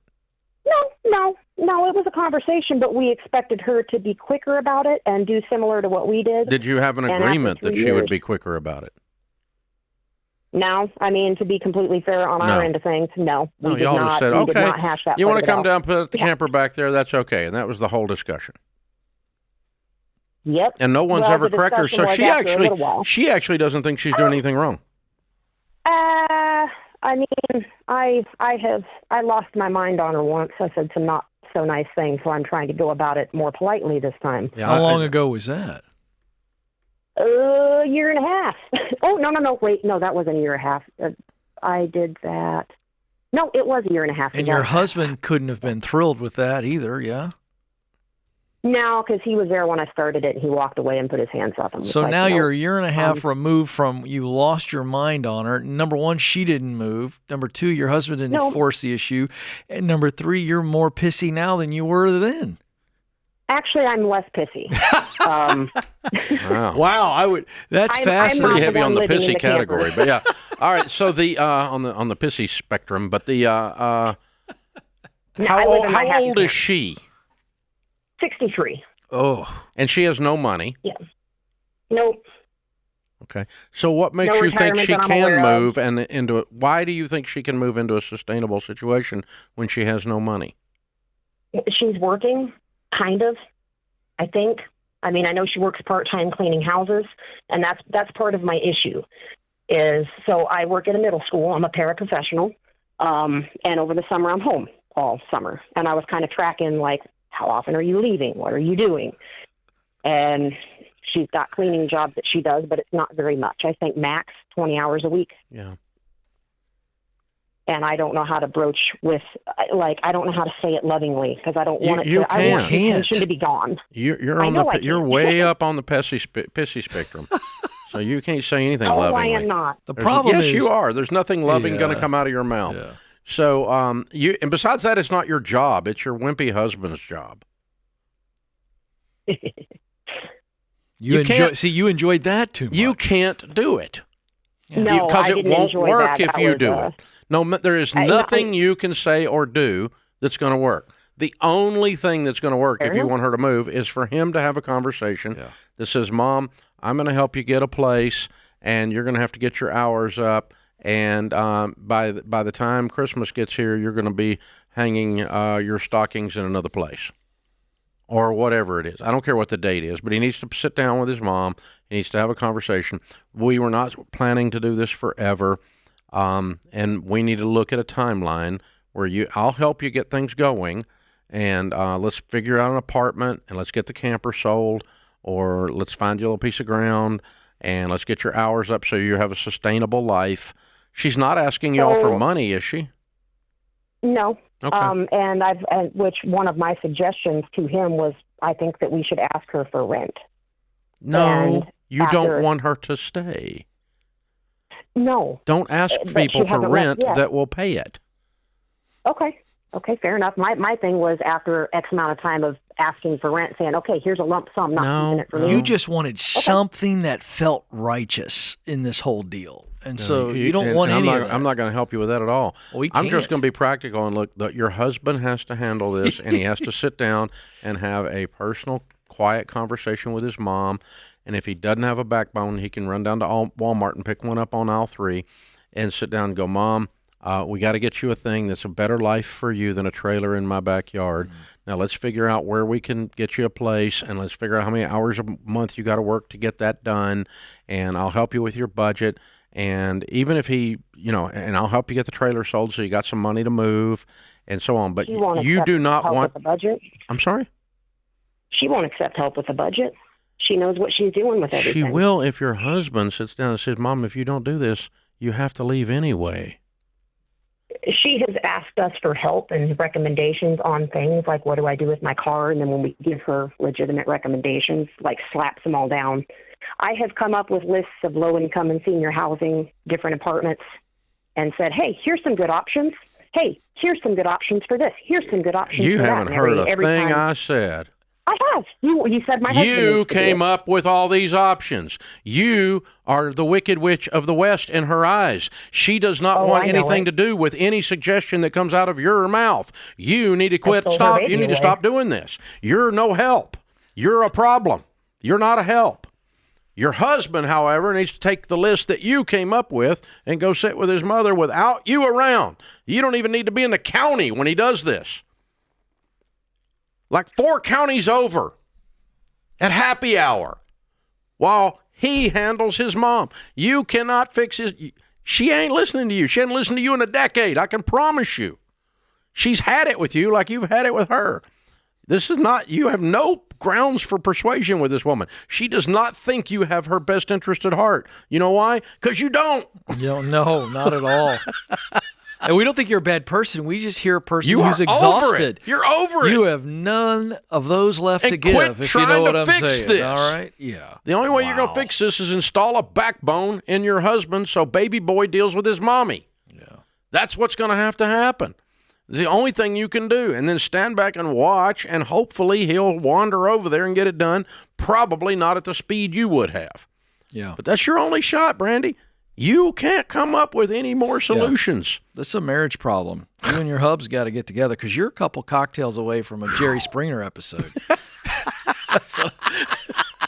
And none of us are above it. But I think you were on your last nerve, and I get it. It's funny, though. It's hilarious. Yeah. Goodness gracious. Yeah. Hey, by the way, that's a good recipe for everybody, regardless of how pissy you are, okay, or how far up the pissy spectrum you are, is how about you do not fix the in-laws. Let the blood relative of the in-laws do the fixing, and you stand back with suggestions way in the distance. Yeah. And don't let them even think the suggestion came from you. That's always a good idea.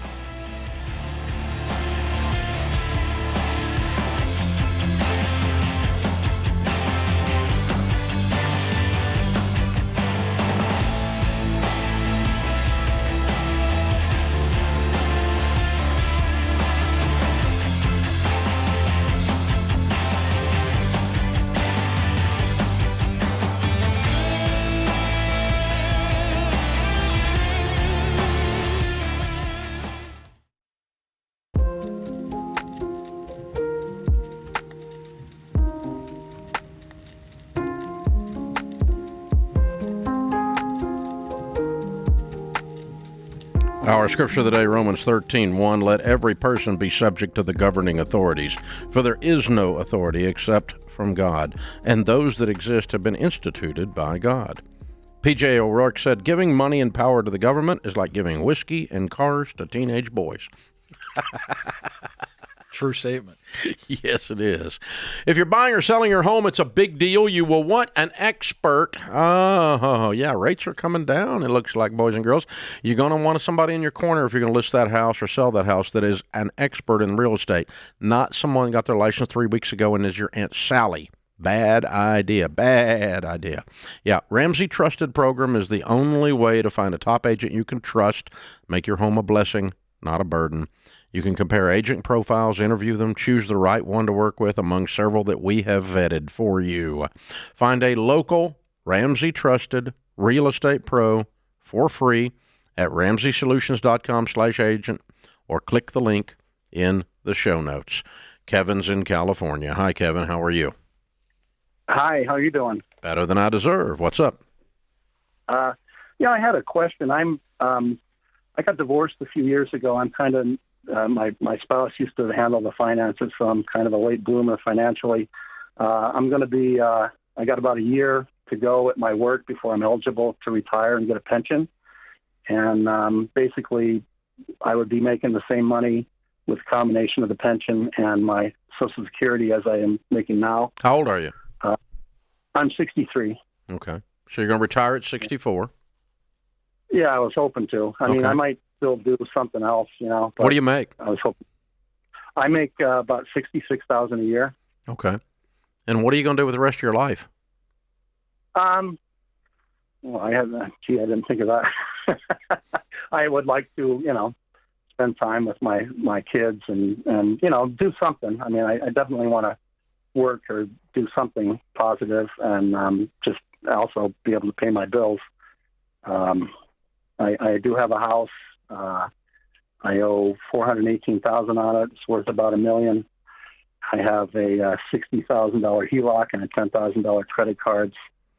And my question is, if when I retire, do you think it's okay if I pay off the HELOC and the credit cards with money from my IRA and 457 plan? How much is in there? Combined, let's see. I have 136,000 in the 457 and 56,000 in a Vanguard IRA. So you only have $200,000. Yeah. Okay.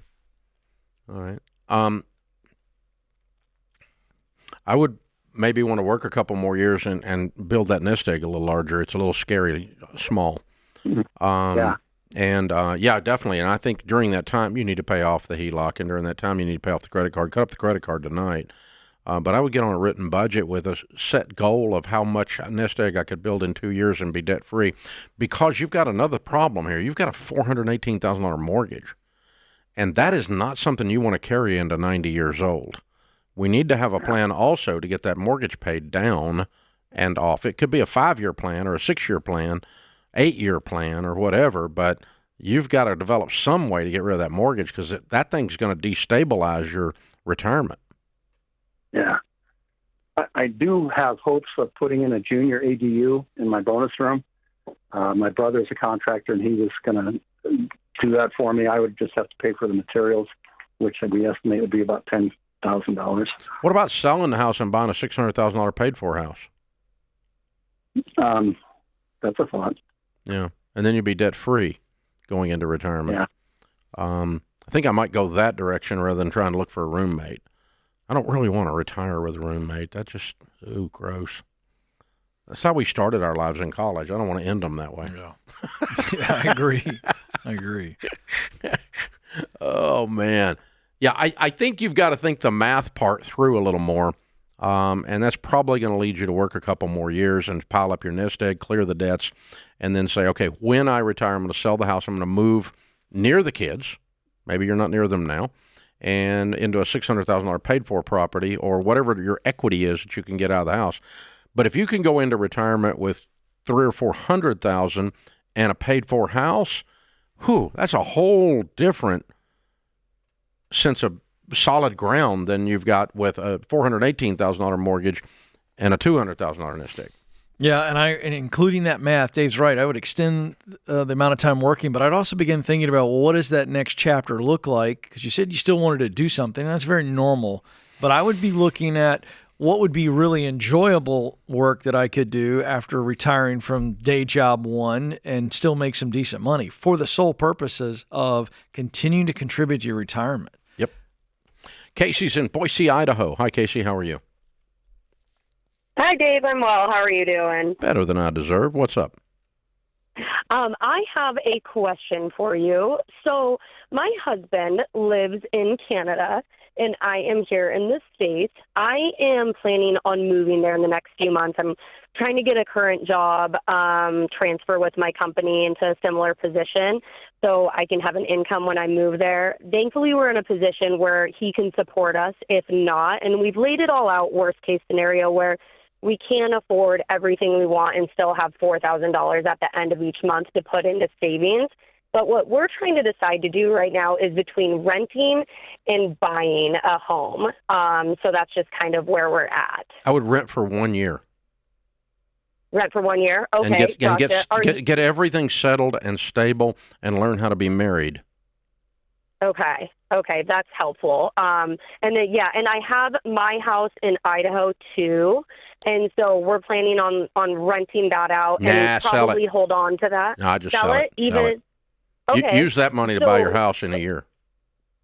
Okay, got it. That's helpful. Okay, perfect. See how all this feels very clean. Yeah, and that was kind of like my thoughts on it, and we've gone back and forth on everything, on like, should we buy, should we rent, and we've played it all out, and we're just like up in the air. Even a conversation we had 30 minutes ago. I think how old are you two? I'm 32 and he's 30. Both first marriages?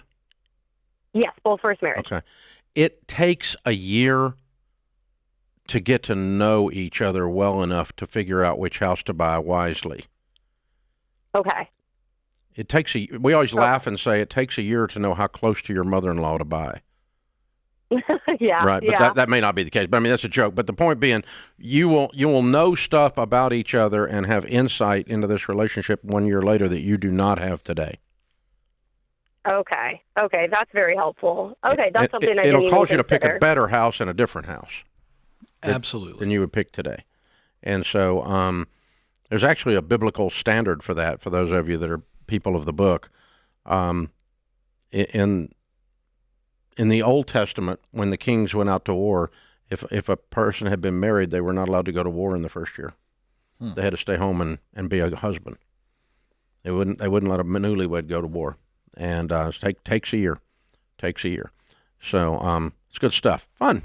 Good for you. Sounds like a good, exciting adventure you've gone into. And it all sounds positive and good and upbeat. That's fun stuff.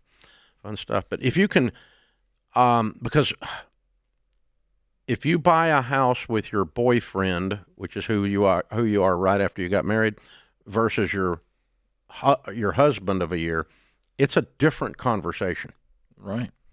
I mean, 20 minutes after you're married, it's a boyfriend still. Yeah, you got to figure out what we're bringing into this thing. The other thing we didn't really hit on is we caution people about being long-distance landlords, and now you're talking about in another country. Yeah. So that having a house in Idaho while you're living in Canada just creates a bit of an onion there that could unravel in a not-so-fun way. Yeah, and it just puts more pressure on a brand-new marriage. Yeah. That's what I meant by cleanliness. It's just crisp and clean. I and like it. I just like things simple. That's the people that build wealth. They keep things clean, very focused, very simple.